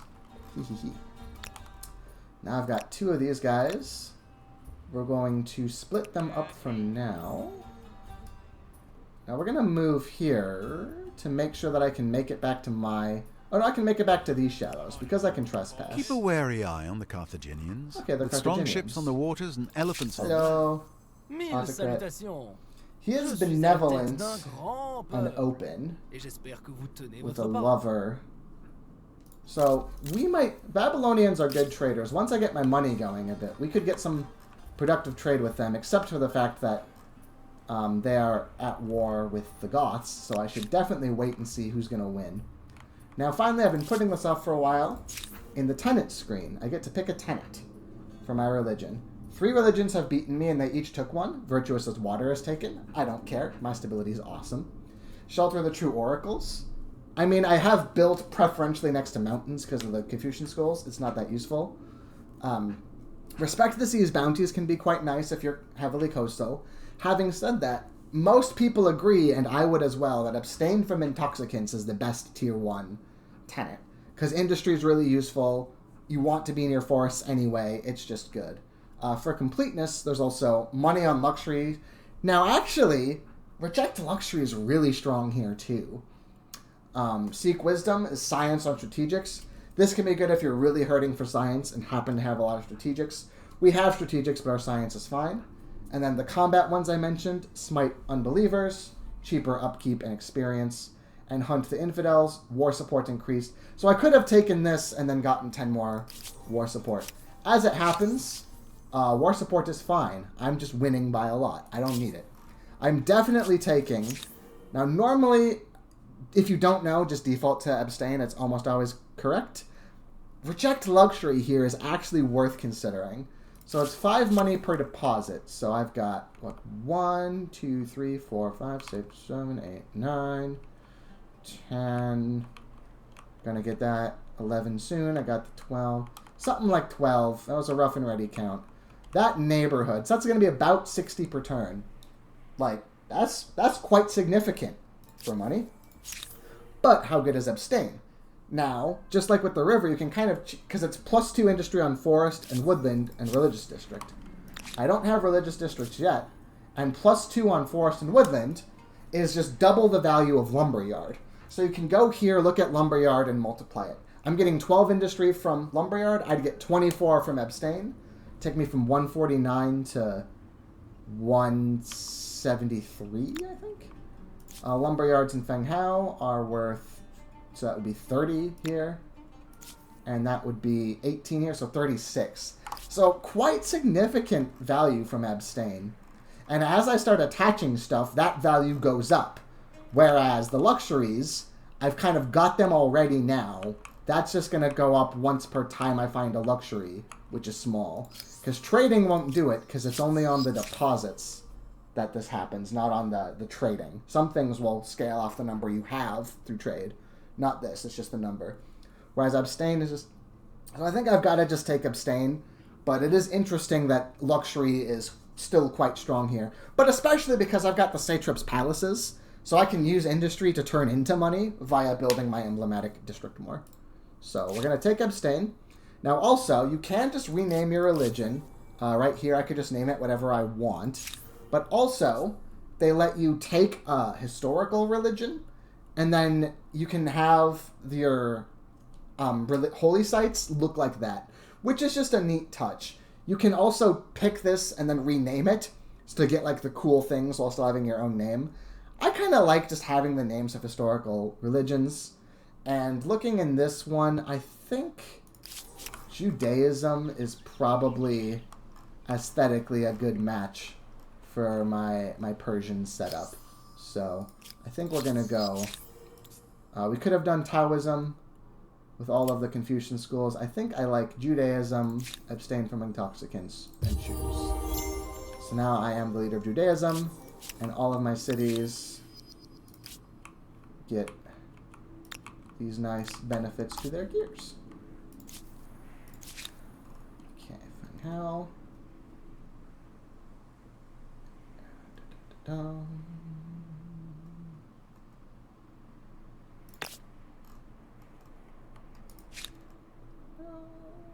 Their food's actually pretty good now. But we'll still get a granary because we've got everyone working food. Okay. So, this is one, this looks kind of crappy. This is really for the +2 researcher slot. Or if you're just building up the knowledge diffusion family and you need to start with it. But like, if you look at this and you think, this seems kind of crappy, sometimes you're going to be coming from an agrarian civ, and you're sitting here 26 +1 in one turn. You're going to start taking these penalties for overemployment. I would show you what those look like, but I'm not anywhere close right now. And you're like, I just need some jobs. House of Scribes will really do ya. Right now, all this stuff is pretty skippable. I mean, vision on garrisons. I've got 1 garrison. Stability, I'm already 73 surplus. So this is a spot where I could quite easily go for the Satrap's Palaces. But this is also the kind of situation when you start thinking about shared projects. And my religion's doing quite fine, because I plan to take this stuff over, and then that will start getting rid of Babylonian polytheism as me owning it. So let's finally start on the stables of Pyramses here. It is a shame that I did it after getting all of those horses killed, and after build new horses. Okay, now...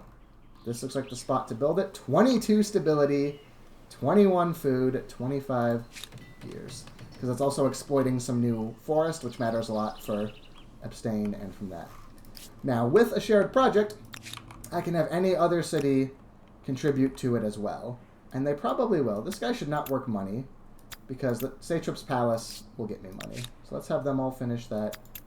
Let's have these guys get that done in a turn. And then we're all going to work. Once one city goes and does the state, like a wonder, generally speaking, I like to have every other city finish their one thing and help them. Because it's all kind of like wasted gears until the stuff finishes. So, Burning Games has been unlocked. That is for researching Imperial Power. Damn. Imperial Power is this one. So, they're doing pretty well on research. Because I was no slouch myself. But I guess I also just had different priorities. Are you content? Is mapping. So one of the continents... Oh, he has it. Which means my continent must be Cassiopeia. You can't really find the name of your continent except through these shared deeds, which is just a little weird. But if he's mapped an entire continent, it's probably this one. Which, come to think of it, don't we still have a map sharing treaty, which is why I can see is... Oh no, because we're in wars now, so not anymore. So I guess it's just because I haven't seen like this stuff and it still counts as the continent. Kind of annoying though, because I've basically seen all of it as well. But he got the fame for mapping the whole continent. Okay. Non-aggression. Yes. I'm taking non-aggression with everybody right now, especially because I'm going to be the one to block off this. Which now that he's got non-aggression, this is even more important. It's going to take forever to build, but that I don't care. What matters is that I am the one who's he's going to just go back here because of curiosity here now. And he's going to move into here, which I'm allowed to do as a trespasser and start scouting stuff out. Yeah, the point is, even though this takes forever, once I've started it, he can't take it away without breaking non-aggression. So, like, I have successfully got... This guy is nearly made it up here. These slow little scouts. Okay, so this is... Looks like it's 3 sets of 3. There could be more over here, but now I am going to just drop the outpost here once I get the influence. Cool. Religious tolerance. Ooh, this is a big one. Although I kind of want to take that southern thing with my next bit of influence, and that's going to take a bit, but open-minded and okay, so open-minded, if you've got a lot of territories following your state religion, which I do, free influence. Love it. Super great.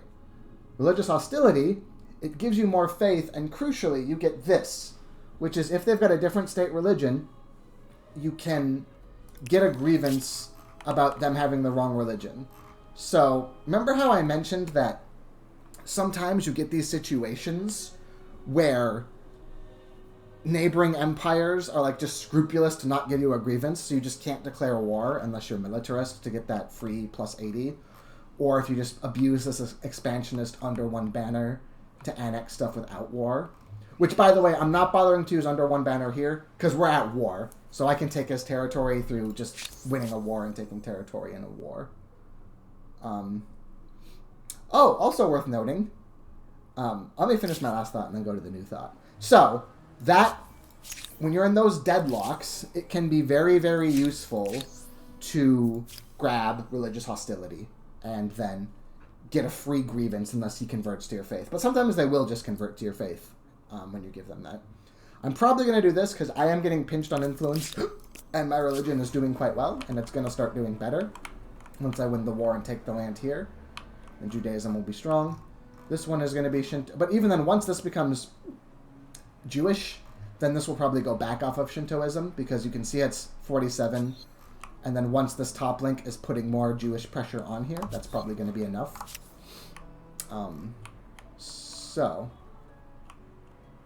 Yeah. So, that's just an interesting civic. It's quite a meaningful civic, so I wanted to talk about it a bit. The other interesting thing is now we've drifted so much with our different cultures that now they distrust us, which means he actually wants to go to war with us. So now he no longer is taking a passive drain either, because he's got the +1 for a proximity state. Because they distrust us, they want to go to war with us, but he is still the declaring. So right now we're going to just sit here. Now it is still meaningful that he's the aggressor, because now when I do something else that gives him a penalty over time, that +1 is getting canceled out by his -1 for being the aggressor. Man, do I have none of the horses left as I build Paradigms yet? I get them all killed. I'm a bad commander, you guys. I mean, really, mostly what it is just that I played fast and loose because I knew that I had enough of an advantage. It's still sad. We're going to wait a turn before breaching because we've got quite a few injured folks here. So we may as well get all these armies healing. Stack these guys together. Yeah, I could declare, but, well... Also worth noting, I can just spend the money to do it. I guess I've got the good terrain, so maybe I will declare with this slightly injured group, but just declaring when we're all in my borders, and so after this fight we heal. Yeah, that's what we'll do. Oh, there we go. They'll just run away. Free war score. Perfect. We're in crisis. How are we in crisis? I don't know what that was. Alright, yeah, you guys all take one more turn. Pop up to full. And now, yes, let's all get in on these stables. Get them done.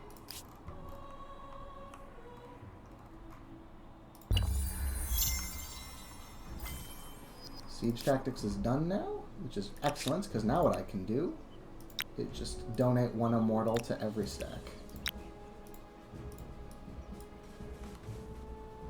Now the stack only has one movement, but that's fine. They'll be the first ones in. And then these guys will come from up high. And then we attack from here. Yeah, we get all the high ground. He's on the plains. He nerd. He can't run because this is the stack that retreated already. So they are going die. I'm really annoyed that I was so cavalier with the horses earlier. I should not have done that. Now I pay the penalty.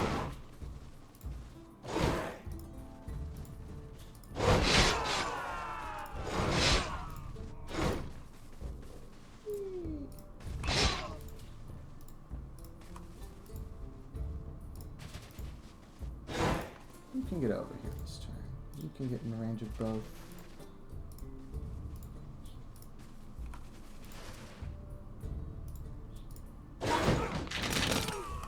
No.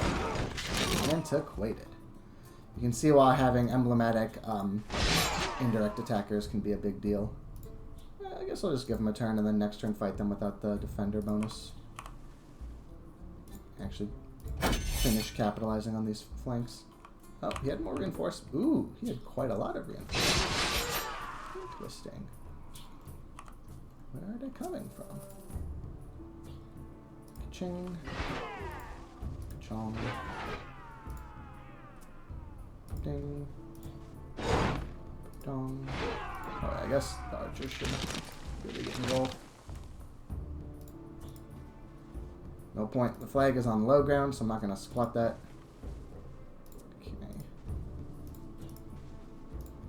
They can go try to reclaim their flag. And sometimes the AI will like really desperately like, haha, the flag is back. And on round 3, I should make sure to defend it because he can take it and like get the fight declared as a win when it shouldn't be. But if he tries to walk on it right now, he's just going to die by a lot. Okay. So let's have this guy go first to make sure that Archer isn't walking into death. He can contribute, so he will. He can't get in range. He can't get in range. Okay. Can I march? See, this is when a horse would be real nice, huh, Colin? Maybe you shouldn't get all your horses killed for no reason.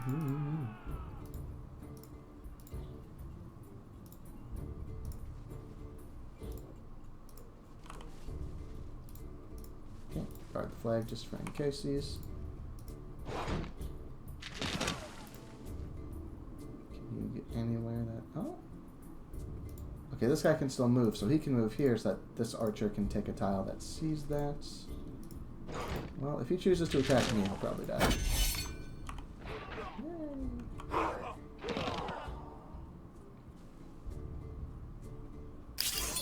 Bonk. You bring your stink. Worth noting, I do kind of want to rush Sipar. I can demand Veritae. I can't demand Sipar unless I'm occupying it at the end of the war. And this war is ending soon. So I should make a... Now you can keep the war going after you... What did I say? You can keep the war going when they've got 0 war score, but your people get like quickly scaling unrest Because, like, why are our people dying in a war that we've already won?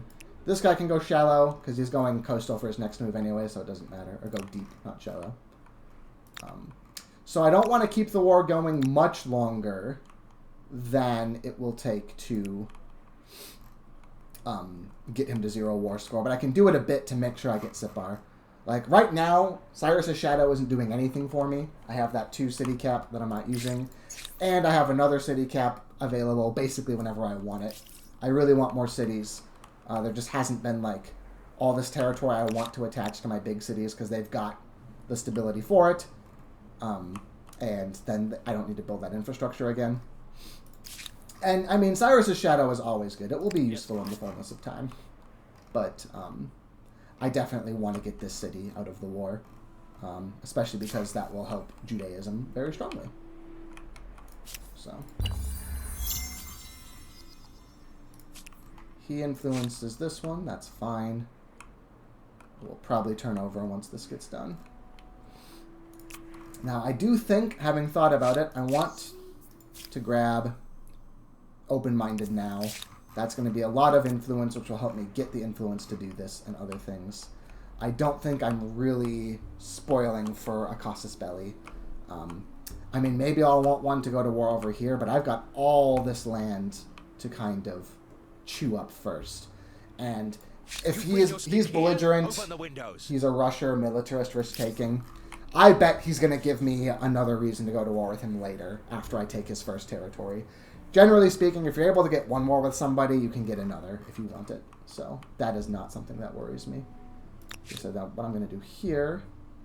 So now, I was mentioning earlier that I was taking the deliberately, the central route to Sipar. We are going to split up a little bit now, just to make sure that we can spend a turn in my territory and heal up. We're not going to bother ransacking this because once we take Sipar, the war will basically be over. Because he'll take a penalty every turn for having a city occupied, plus I'll kill a lot of his units in the taking of it.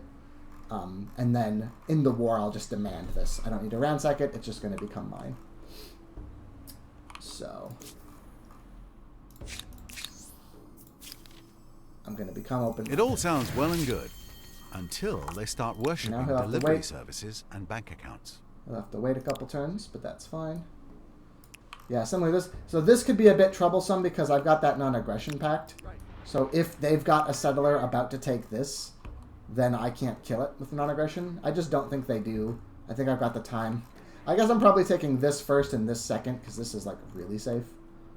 And then that's, you know, that's my land for a while. Okay. Now, something I want to do. Alright, I don't have the elephants. God damn it. I was about to say I want to look at the elephants and see if they get... Oh, but I guess actually what I maybe can do is... Oh, I don't have any... Are there any elephant cultures next era? The Khmer. I kind of don't want to, like, spoil all the cultures until I'm talking about them integrated. But I'm going to look at this elephant platform with this 38 strength and see if it says 40 once I get Pyramses. Which I'm also not sure if Pyramses, like, applies itself automatically to my cultures I could pick. So a negative wouldn't be definitive proof that it doesn't apply, but a positive would be definitive proof that it does. So let's do it.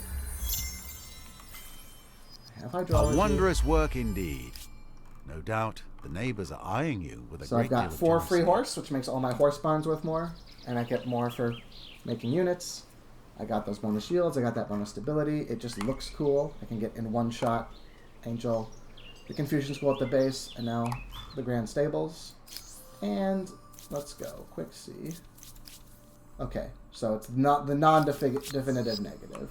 Either it doesn't apply to elephants, or it does apply, but it doesn't apply in the culture menu. So yes, he's going to go next, because this is more potential people who could take it. Then he'll take that, and then I can start looking at some more attachments and stuff. Event. Ooh, a moonlit sea. Sailing is a private skill for my citizens. I can get stargazing for 10 turns, where I get less damage from Lost at Sea, or Swift. We're going to take Swift, because so far there's lots of coastal land available. And crucially, being an expansionist who can trespass is actually such a huge deal for mapping the seas. Because then anytime anybody's got a bit of shallows, you can go use it. So when you've got the shallows that I have here, Swift is just, like, better than Stargazing. Because I'll just see more anyway.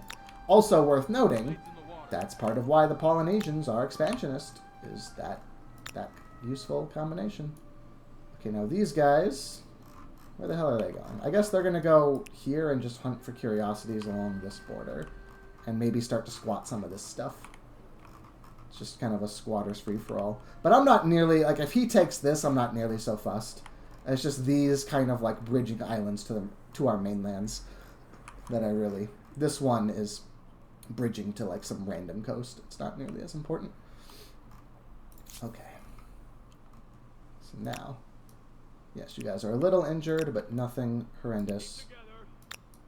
You guys can get one more turn to heal, which is good, because you're the most stinged up. Oh. He got me, though. So he gets all those benefits of being attacker, which I mentioned are significant. But I do have manpower. So I guess it doesn't have to help. It's enough. Okay, so now let's be a little careful here. Archers in the back.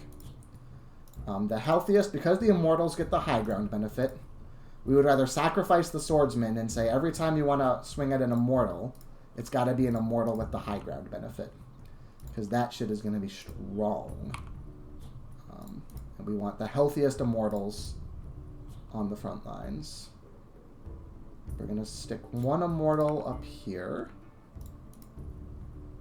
And then, yeah, the flag, like I've mentioned, there's 3 rounds of combat. So the flag is more what gets relevant if people are trying to do some cheeky hit and run. In this kind of thing, when that flag is directly looking at high ground and I have immortals, I'll abandon the flag. Like, if this guy wants to take the flag, be my fucking guest. There's no way that ends well for him. So, that's my thinking here. You hide in the back. So maybe like this? No, because that gets a high ground attack from here. I don't like that. So I guess this is probably the way. I guess this high ground is, like, worthless because it doesn't actually, like, have range on anything. It's just there for the friendly unit bonus, so we'll do it like this then. Okay. I'm mad enough about all the horses dying. I'm trying to actually deploy a little more strategically here.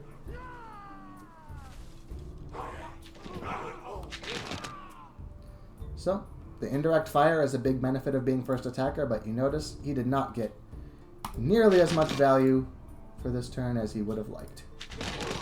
So we're going to soften you up.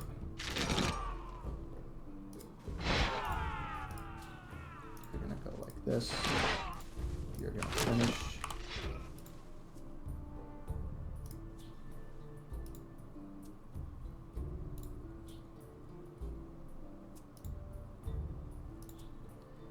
Can I get this kill? Looks like only the swordsman can make it, so we just have to kind of hope. I really want him to die so I can get all my people off this stupid cliff. But it looks like I just barely didn't make it, because nobody else has the way off. So, not the best terrain. Let's get a couple of immortals on the river. But still, he had such a bad turn 1 that it is really fine that I am a bit slow. I do need to make sure I get the flag back, but that is going to happen. He'll get some of my swords cleaned up, but they're not immortals. I don't care. So you see, he did pretty sensibly bring a new full health guy to cover that. That was smart. However, now this swordsman can escort an immortal into the flank, and now this is suddenly going to be much harder for him to hold. Because I've got this super attack. And then I can put another immortal here. It's not high ground, but it's just my best units, so I want them to be the one holding it. This guy, live to fight another day. Your watch is ended. Okay.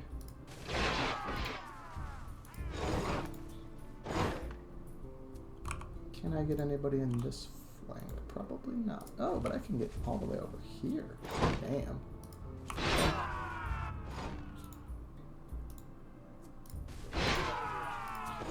I'm going to take a couple of not super optimal attacks here. Because now I'm just trying to, like, limit his options for everybody he's got here by taking all their health away. Yeah. Oh, yeah, sorry. I think...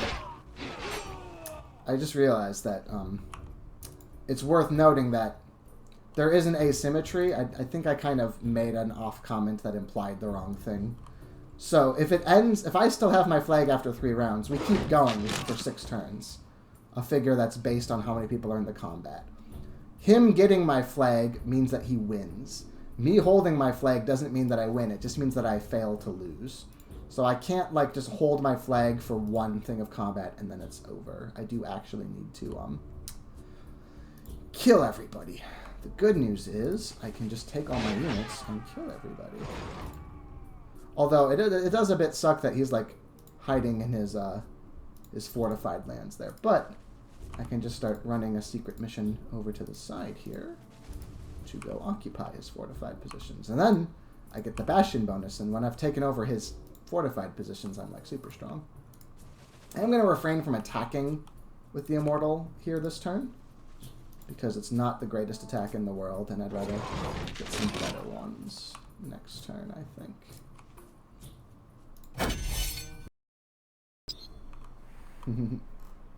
See, he has more units able to reinforce. Sipar still has 5 populations, so he still has the resources to do it. Okay. Now, what do I want? So, Era 3 has a very important tech to know about, and that is feudalism. It's at the start of the medieval, so if I was science culture, like the Greeks, I could have researched it now. Since I'm not Greek, the closest I can do is just be ready for it.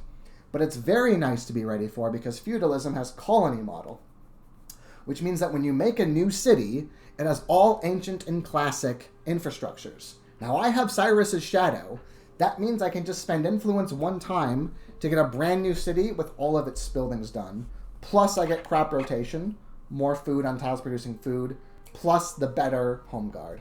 Feudalism is insanely strong, and you want it really fast. And Imperial Power is not that good if you're not trading. You get absorb, you get relocate capital, commons quarters, my stability is fine. None of this stuff is good. But Imperial Power is a priority before I era up because feudalism is so strong. However, I am not in any urgent need, and I do quite enjoy rhetoric. Library is important if you've got lots of pop. Like I've mentioned, I'm behind on pop. I'm not so interested in that. But theater. Now, theater is a bit deceptive because you might say +4 influence on main plaza. I'm making 152 per turn. What's 4 more?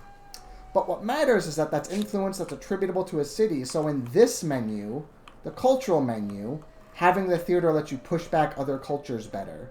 If I want to, like, get this back under my sphere or something. So, I really like having the theater for that. Now, the philosophy city cap is normally important. It doesn't matter to me. I can build research quarters naturally if I want to, and I do get this, which will upgrade my Confucian schools. I don't have enough of them to really care. I could get this to finally upgrade my scouts to horses. I could get this to get a bit more industry, but I don't have that many pops, so I don't have that many workers. So let's just get rhetoric going as my next move. I could also consider foreign deposits and then start trying to trade with the Phoenicians and stuff. Vous avez mon attention. We don't have the trade treaty yet, but he might be down. But, nah. Let's just make sure I can get that influence now. Okay, you guys here in Masenje. Let's just get the best Satrap's Palace, because I don't know how long it's going to be before I era up. So let's just get some of these palaces done now, so I make some money. Although here, Haojing's got lots of river action, so the watermill and the artificial reservoir, both easy sells. How's the river action here? Yeah, 26. That's 12 food, that's 26. Let's just queue those up.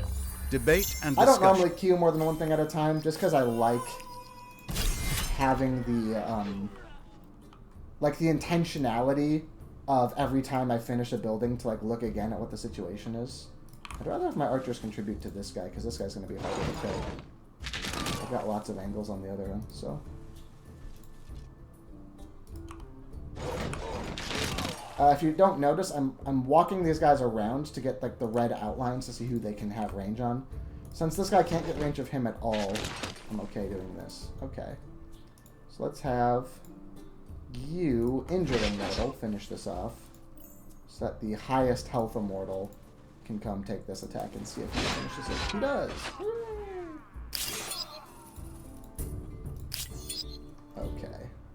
Now he heals. These two don't get to heal because they're in enemy territory. But I might just go Siege Sipar and just get this finished off. I'm already angry. Oh, this is annoying. Don't drive me to violence. He can give his own surrender terms, which is just for reparation. I don't want these surrender terms. I want Sipar. This does give him an immediate hit of plus 20 for offering a bad surrender. It's kind of cheesy. I don't like it. But I don't really care because in this case I don't mind that he's pumping it up a bit because I am trying to have this war last until I occupy. Off we go. Alright. So, yeah, 10-14, buddy. Boop. There we go. Now the Goths can't squat this and make it so my non-aggression doesn't let me take it back. I must be permitted to get some of this stuff. Ready all, row. All right. Nice. I'm just getting so many pentacopters. Ooh, Mount Vesuvius. Oh!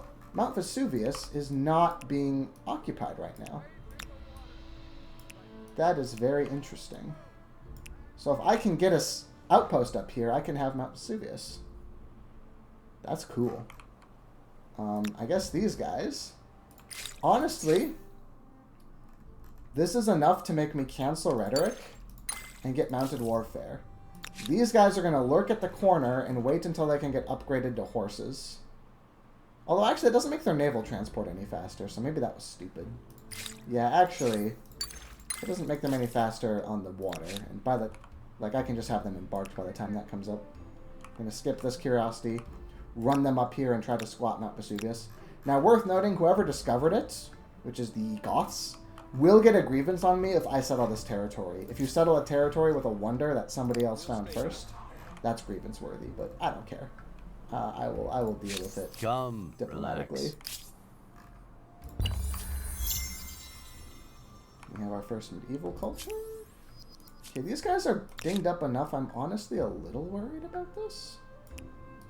But I also want to just strike while the iron is hot. This is tough. Maybe... I've got quite a lot of money, actually. Maybe these guys are going to go back... that's still quite expensive. Okay, we're gonna take a turn off. I'm worried. And then maybe I'll spend money to patch everybody else up the rest of the way. But I wanna be smart about this. Okay, these guys are gonna wait a turn and then go out into the wild blue yonder. Oh, these guys can't make it there, so they're gonna have to wait. Okay, this is like a little bay. Oh, there's a way through. Perfect. And then this guy can just go here to go start exploring this way. Oh, that's a micro. That's a micro.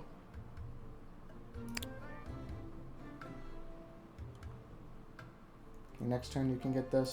And even though I want Vesuvius, that's going to take me so many turns to get to. I'll definitely have the influence for that by the time Vesuvius finishes. Worth noting, I can save a turn by making sure I build my harbor right here, and then the scouts can just take that harbor and go. Something I probably will do. Who's idle? You are. You're slow as hell. You can see, he's still the same troop transport with 2 movement, even though he has cavalry, so... Yeah, fast upgrading the cav doesn't matter, because there's not that much land movement to contend with. I'm going to land pretty ideally anyway.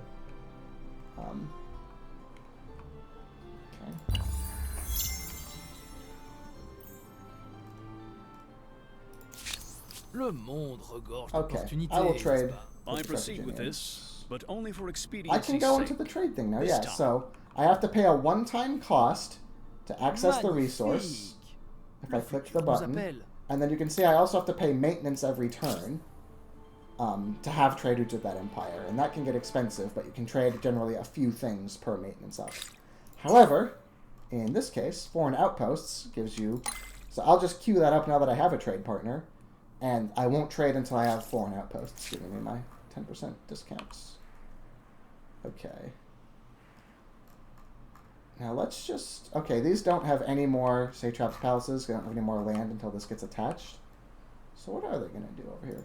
Sanjay? Well, definitely get a... And also we're going to switch them to a city growth policy. Definitely get a granary. Okay. I think one more turn is what the doctor ordered here. And then I'll pay the money. Mistral. Yeah, this is a slightly worse harbor, but also this is a useful orientation. This is just off into the water. So I don't mind having slightly less yields. I get to save the turn to embark. And then I have a harbor pointed at the Goths if stuff gets sour up here. You can always just spend a whole turn going in a straight line. And if you find no shallow water, you can just go back the way you came. Although I do have to be careful I don't make that math the turn I lose Swift. That could be very embarrassing. It kind of looks like this is just pure open ocean, though. And then this is where if I was Polynesian, I would just trudge through slowly until I find something.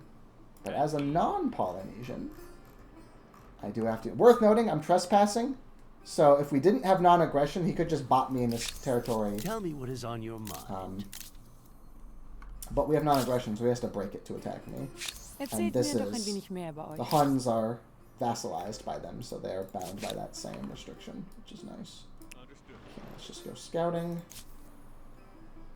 So, way to turn and heal. And then this guy, he has more luck to find. Oh, yep, he found some shallows. Perfect. A new independent people. And who are they? Time will tell if they are helpful, helpless, or history. Oh, I don't know how I can see these. I guess because I can see the... Because I could establish contact. But there's actually... They're being patronized by the Babylonians. I don't feel like explaining patronage right now. I'm going to wait on explaining it until there's a relevant independent people. You can do treaties and stuff, and there's a whole system, and it's kind of cool. But we're going to wait on that until it matters. Okay.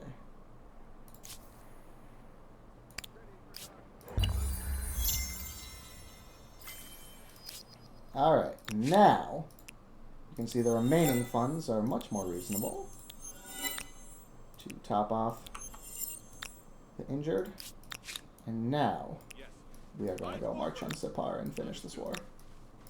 But I am glad I dotted my I's and crossed my T's before engaging here. You?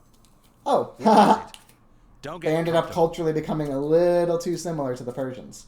Which, by the way, if he was in my sphere of influence, which none of his are, but like you can see that's part of the advantage, is if they're in your sphere of influence, they get pressured to adopt your civics, and then it's like, now war is harder. So it's a pretty cool way the systems are made there. I'm going to just abuse my trespassing. Man, if I era up into a non-expansionist, this guy is going to just die alone, unless I can get an open borders treaty. But that's fine. No doubt this These are all independent free people guys that I got possess sophisticated customs, through, rights, language, and events, beliefs. So very hope much you're a going case to of treat easy them come, well. easy go here. They can pop that next turn for some freebies. Can you make it? No. So you have to go all the way back here because this ocean is unfriendly. And then I'll go and get them to here, try to do some. But this is the real successful one. A new independent people. And who are they? Time will tell if they are helpful. No, if I find the Minoan capital, history. They have. It could be nice to get treaties with the Minoans, so I've got a beachhead over here. That would actually be, if no one is patronizing them, then I actually will explain independent patronage. Okay, how Jing finished its river things. So let's just get the library to make sure my sphere of influence is nice and strong. And then I will probably go into the library next. You actually are having stability kind of mid, so you guys could actually stand to just have a fountain get done. Get your animal binds. We got Pyramses now. We got 12 horses. This is 5 turns to foreign, which is what I'm waiting for trade. Okay. Alright, I think it's time for the siege. So that will envelop. So, I can either assault him right now, but then he gets his benefits from the Palisades fortifying. I also get ballistas free every turn. And I am going to wait a turn now. A ballista could be pretty useful. Plus, I want you guys to just see some proper sieging. I think last time I just invaded. So, will this independent people be an ally or an enemy? So it's going to play a barrier another voice or clip a blessing? because Their I future saw may not their be sphere of in their influence hands. first, and then I saw the capital. Okay, 92 patronage from all empires, 92 from Orange. There's no point trying to get these guys on my side. They have their friend. It has been decided. Oh, sweet. I can claim a new wonder. Now, yeah, there's a couple open. As it happens, too, when it's this late in the era and I finally get the influence to claim another wonder, my usual instinct is to wait and claim a quick one in medieval rather than an older one back. But just for completeness, I could have grabbed the Pyramid of the Sun, where I can have a territory, like, have a city get a lot of extra food. That can be pretty nice. I am having some food issues. The Colosseum, when I'm starting a war, I can either get free war support, get a militia, and I get these benefits to war. So, you know, I am planning to be a somewhat warmonger. The Colosseum's kind of nice. I need to have my influence to do the rest of my expanding and attaching, and none of those are so good that it's worth doing that and then losing the ability to get a medieval wonder until I finish my classic one. Definitely, I took long enough with Pyramses. I'm feeling like skipping. Ooh, shit, there are aggressive independents, and I am just a lowly troop boat, so they could embark and attack me pretty bad. So we're going to sneak away from that shit. So here is a boat. Okay, it's an all-navy, though. They don't have any land units that could come try to squat territory, which I appreciate. You guys. I guess just, yeah, make sure your culture is pushing well. Religiously, it's kind of a standstill that is going to change dramatically post-war. You guys, let's get some satraps. Palace is done, huh? We're going to go here because that unlocks the ability for me to build a nice Maker's District like over here in the later era. Touch a bunch of forest. Okay, the end's turn. And we see now we have a brand new ballista. We get another in one turn. But also waiting a long time to start a war gives him more chance to get defense. Whether or not their Okay, soldiers Orange are is the naked, Celts. a colossus rears its head. Ephraim wants to trade. Demonstrate Keep genuine. countering. No, I got one trade partner, and I'm waiting to use that until I've got the outposts. Don't need to. Looks like they're pretty evenly matched, the Celts and the Carthaginians, but I guess maybe... I'm not totally sure why I want to trade with the Carthaginians over the Celts. I guess I just feel like the Goths, I mean. I guess I just feel like the Goths are going to have to be my next opponent. That's not really logical so much as they've already got one vassal. I just feel like the way it's going to go, I'm more likely to be okay keeping Carthaginians alive and fighting the Goths. But I don't really have a super logical reason for that. Anyway, I could keep this cooking, but the sooner I do the war, the sooner I win it. And the longer I wait, the more he could have reinforcements from Babylon march over. So we're going to assault here. But we have the... stays alive. Not possible. Oh, I can't move it from where it spawned. Okay. So now, remember, I kind of win when my Immortals breach the walls, because then they get the bonus for fighting inside. So we definitely want the Immortals to be the ones touching the walls at start, because remember, to go inside a wall, you have to be adjacent to it at the start of that round. So he goes into here, and now suddenly, like fighting from the outside, you see it's 37 to 30, because the citizens get +6 from fortification. The inside swing is 30 to 28. So, also you see the ballista is going to do a lot of damage to the palisades, and once those break, you can just walk in without doing this like waiting a turn business.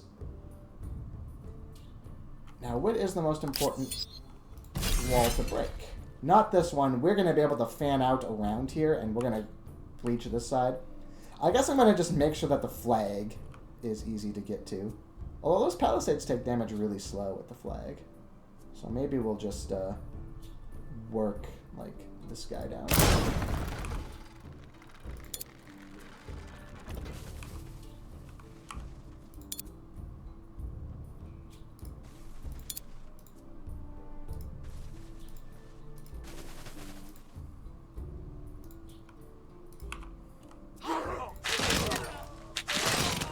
Yeah, so I kind of ended up using the ballista not for its actual ballista properties, but just as like another ranged unit, because I'm going to just be able to walk into this gap. Okay, he's got swordsman on a boat there. We can come off the boat, that's fine.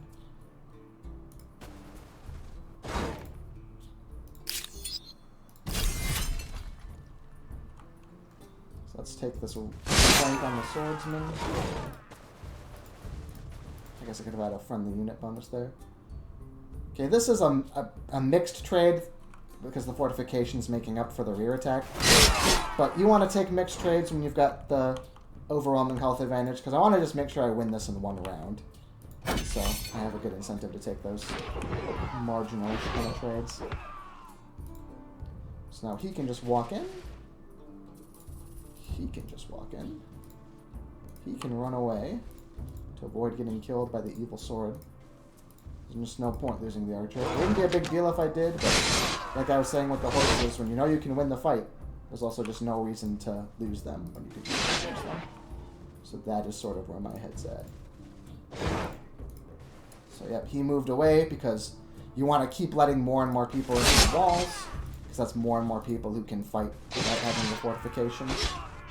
He does. Oh, none of these archers have even moved yet.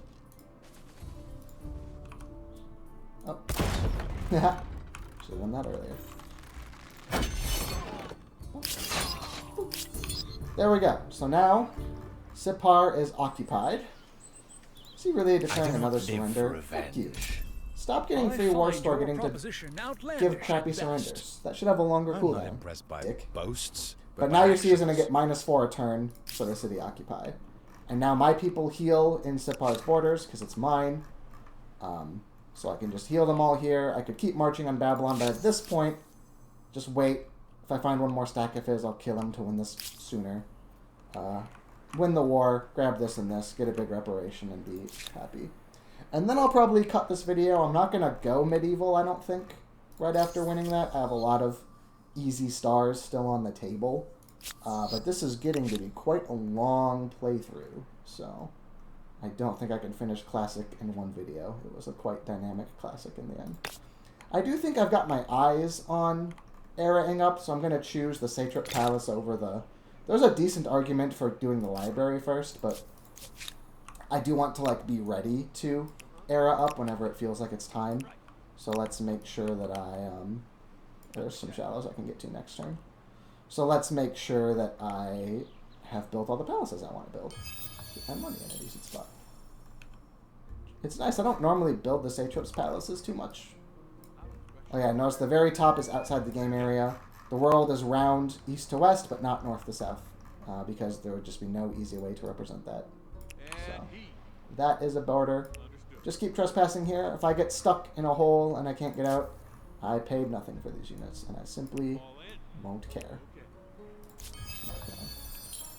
Oh, Anchan finished. Give me the incense, please. And give me the hava so you grow faster. And there's a Builder Star. Dope. I don't know what this does. And he. We don't have non-aggression, so you could attack me. He's way stronger because I'm a Pentacrotter. He's a quad.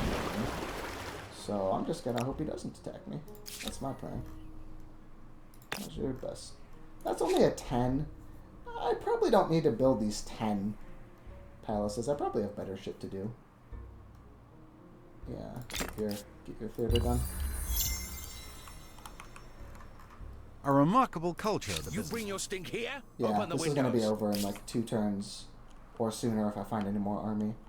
Ooh, Ulang Mulu. Beowulf found it. The Bat Caves. That's cool. Know one thing. Be wary of crossing me, or my subjects. The Byzantines.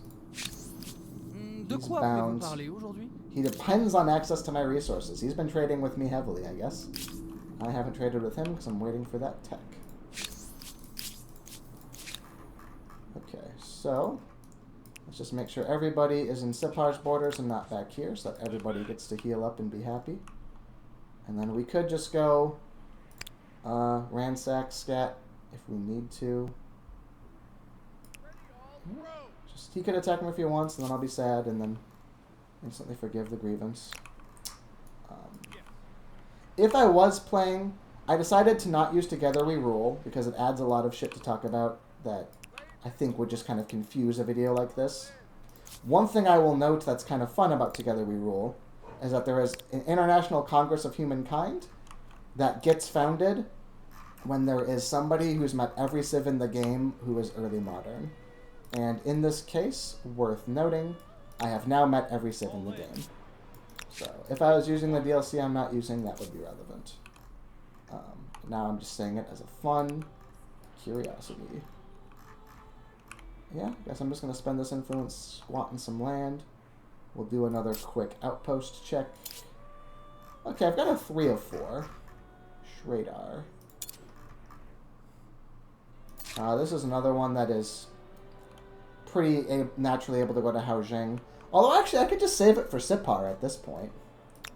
Haojing does have access to the west coast over here. I can build a harbor if Haojing needs to help with a harbor there. So it doesn't need any more coastal access. And Sipar, when I take it, is, you know, going to have some free attachments. So I'm actually going to save this for Sipar, and that will just kickstart them with some workers. Alright, we have foreign outposts. We have some new... Zeus has been incarnated in a magnificent statue. Rude. By somebody else. I want that statue. I do not live for a... Ooh, the Shape of Seas. One of my ships. Okay. I can either reveal some ocean tiles, or I can apprentice. I was saying before the Swifter is relevant. Here, I've got the money. Let's reveal some more ocean tiles. I don't see where that did that. I don't feel like I see much more new stuff. Maybe that was a waste. Whatever. Acknowledged. Okay. Keep on trespassing while the trespassing's good. Oh, I can upgrade. I have a quadroon of my own now. Perfect. Fall in. Oh. Swift is in 2 turns, so I did almost do that thing I was saying I shouldn't do, where I planned going into deep water because I knew I could get out, and then I couldn't. But I got lucky. Okay. This guy now is going to just be security detail for my scouts. Not that he'll really help, he's just one guy, but in case there's like a marginal little fleet that might be scared off by it. Yeah, there's no point in ransacking him. In 2 turns, this will all be over. So, I'm just gonna wait a turn. He will get to upgrade once I own this, so that will be cool. You guys? Okay. Probably you're gonna have to go all the way back home and then around. But, you know, you guys are scouts. Okay, so now, speaking of, that will be a good reason to get them upgraded so that when they get on land they can run faster. So let's just get mounted done. Okay, you guys here.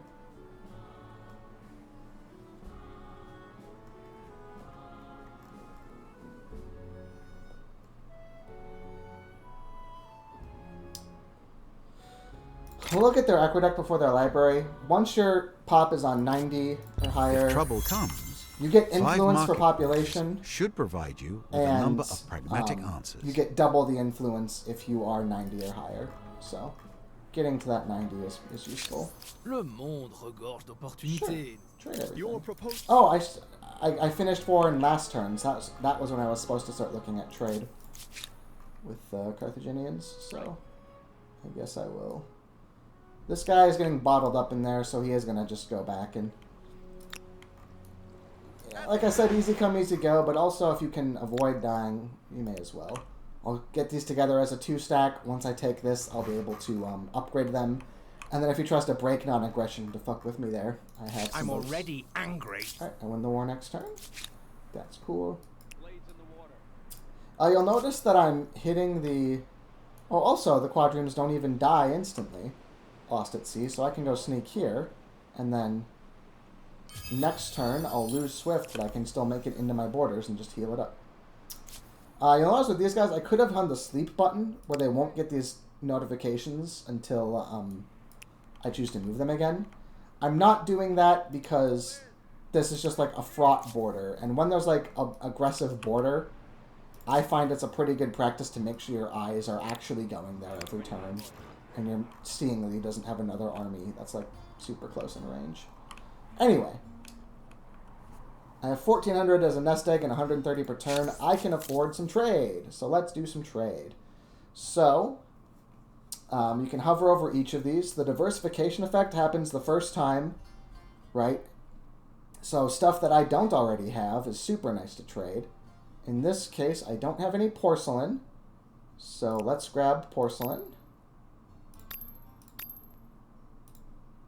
I do have obsidian. I do have ebony. I do have saffron, I think? Yes. Okay. So now I can look for stuff where I want the cumulative effect. I do want 1% industry cumulative. That's going to bring up my maintenance, but that's fine. I'm still making positive per turn. We can see up there. The money's not worth that aside from the... this cumulative is worth it. That's getting to be quite high, though. And I happen to know that I really want to trade for some copper. Because that's 5 industry per copper every time I trade for it. So I'm going to trade for a 5 brick of copper. And then... It's kind of weird because the maintenance goes up, but also you make money from ongoing trade. So, like, you can kind of keep it going a bit more than you'd think.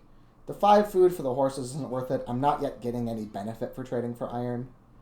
The ebony is really cheap. So let's grab the ebony, too. And I think I'm going to leave it there for now. But there we go. Just getting some nice benefits. My cities are starting to have some real good yields. Unfair housing. Now you guys can get your library. You can actually get some population now. As with you guys here. Okay. So now... This isn't the first war you've seen me won. It's the first war you've seen where, like, I'm not just taking everything I can possibly take. Oh, he went back and founded this as a city. Well, now I kind of want to take the war weariness penalty and just run over here and take this shit over.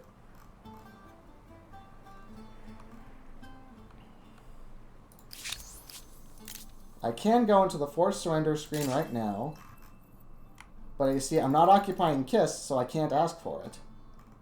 I can get these ones. Okay, so I should have... This is on me. I should have left a stack back there, ransacking, so that he couldn't do this. Now, having said that, I know this has got no supporting army. I leave one army back here in Sipar.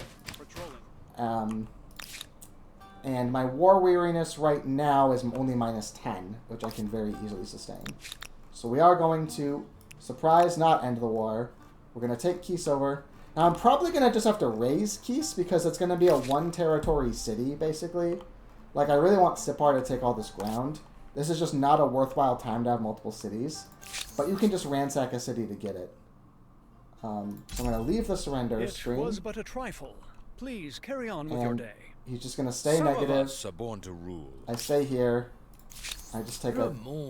They want to be allies. I will accept this because you just saw up here, this lowers the cost of our trading if we're allies. So, and he depends on me. And now I can also ask for a customs unit, which will, I think, lower our trading even more. We would all benefit. A new independent people. And who are they? Okay. Time will tell if they are helpful, helpless, people are really or proxy history. war. The independent people can be thematically kind of fun, but here, I just don't have a need to do these proxy wars, so I shan't. Oh. Hello. No!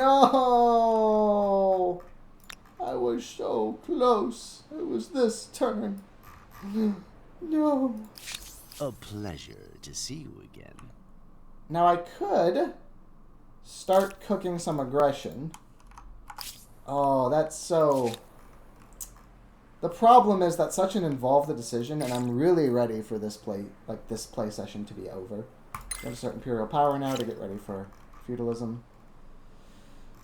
He is at war with my ally.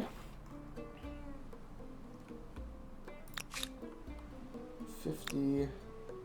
As soon as I take over Nakani, I can upgrade these guys. He's got no boats right here. What has he got close to me? I think I meant to escalate.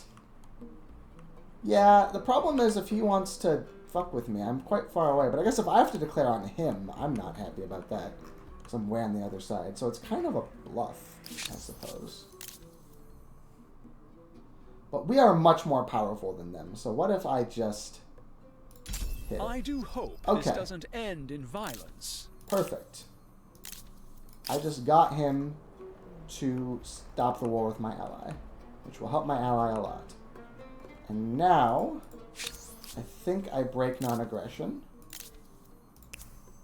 You are not acting in good faith. We must part ways. He gets war support, but he doesn't want to go to war because he's weak. And now I can run these guys up here and start ransacking Nakini. Now they're going to be 2 scouts only, so it's going to be a really slow ransack, but they can do it. And now I can get these Pennercotters together. And this is an embarked Gothic cavalry, so he loses to an actual naval unit. Okay. You're going to go into our borders here. And you're going to heal yourself up to full. You guys are going to get your upgrades done now. And then gonna just get you back on land so you can run here, so you can start going on a different coast. You are gonna just sprint for all you're worth until somebody kills you. Just go explore over there. Okay. Start. Alright. This is one. He's got no real army to help him. He probably doesn't have, like, good walls done. This is absolutely a case where we don't bother with the ballista. We are just getting this assault done. So we don't have the indignity of him having a spot near me. Yeah, these are just citizens. So we're going to start working this one weak point. This guy is going to go here and help. Because then we can get one inside man. And once we've got an inside man, that's basically it as far as it goes. You can go over here and get a high ground attack. You can go here. Oh, we should have been here first for the rear attack. Whoops. But also, doesn't matter. This is just some random citizens from a city play that he tried to pull off. I mean, this was still a really good idea by him. Because now I've got to pay the war score to take this crappy city, which is like not a real city. Knowledge. I do not live for revenge. Yeah, look at that. He gave me the surrender, but it doesn't even matter. I'm still forcing. But he is going to make me spend 80 war score on this dicky little nothing burger. And I'm going to get less money as a result.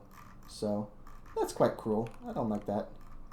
I think I'm going to do this, and then Veritray, if he tries to found that as a city, like, you know... I'll just go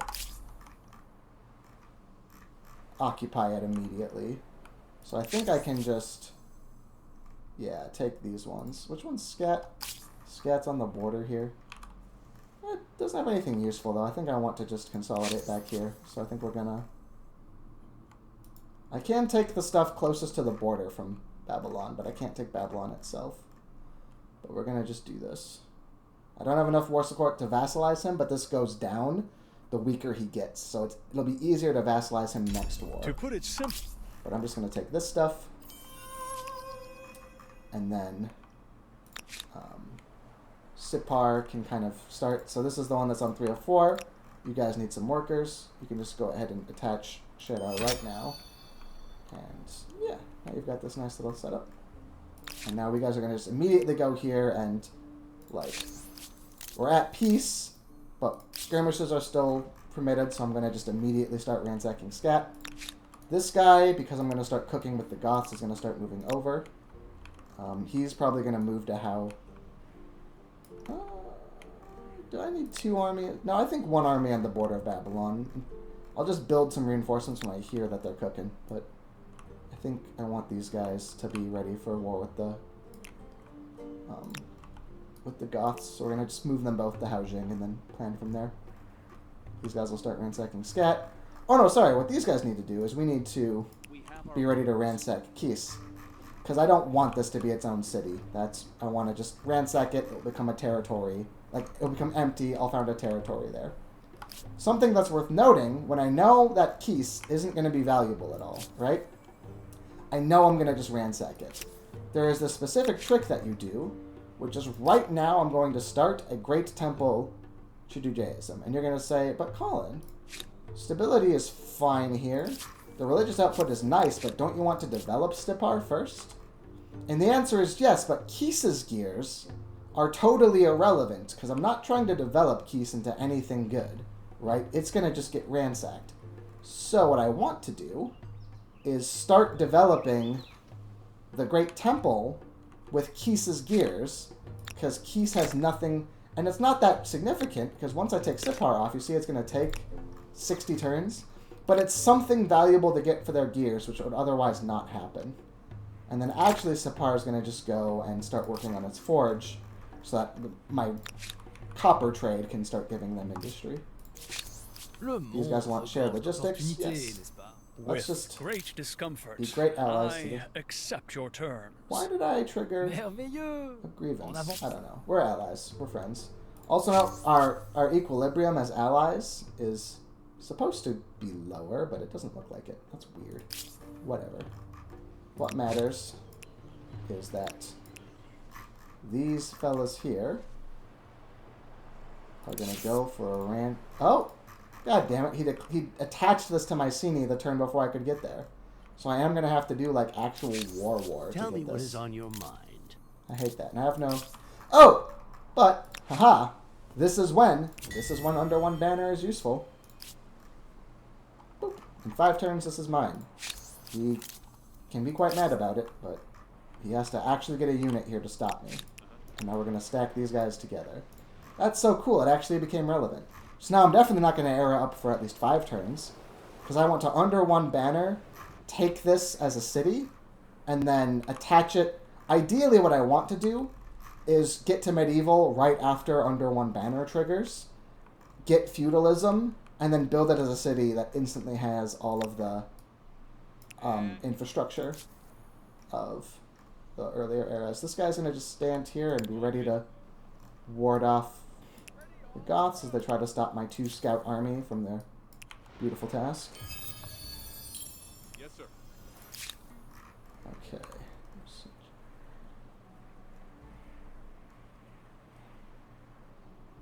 We have 8 pop. So that would be 16. Farmers District would be 11. Let's just get the fishery. An easy 6. Housing. I do have some ongoing trade, so I will want to get the trade-related ones. But also, I think what I want now... Actually, you know what I want now? Is to...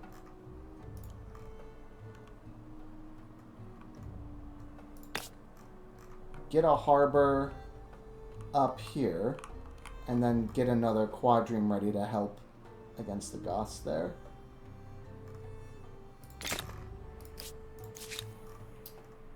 Now... Yeah, I just don't think I need walls here anymore. I mean, I guess he could, like, come from the side there. I would have so much warning he's doing that, though. I really don't feel like walls. I've kind of just got my domain, and it is mine. Maybe I'll do, even though it's only 10, maybe I'll just do another one of these after all. And now I think is when I'm going to pause this. I definitely need a break, but we won the war with Babylon. We need to ransack Keys. We're trying to Under One Banner up here, and then go medieval pretty quick into the playthrough next time. But, yeah, it's an exciting game. We're in the lead, but it's quite close with black, but we have an ally. That's also fun. So let's make the save, Under One Banner, kill Keys, so I remember, and see you guys next time.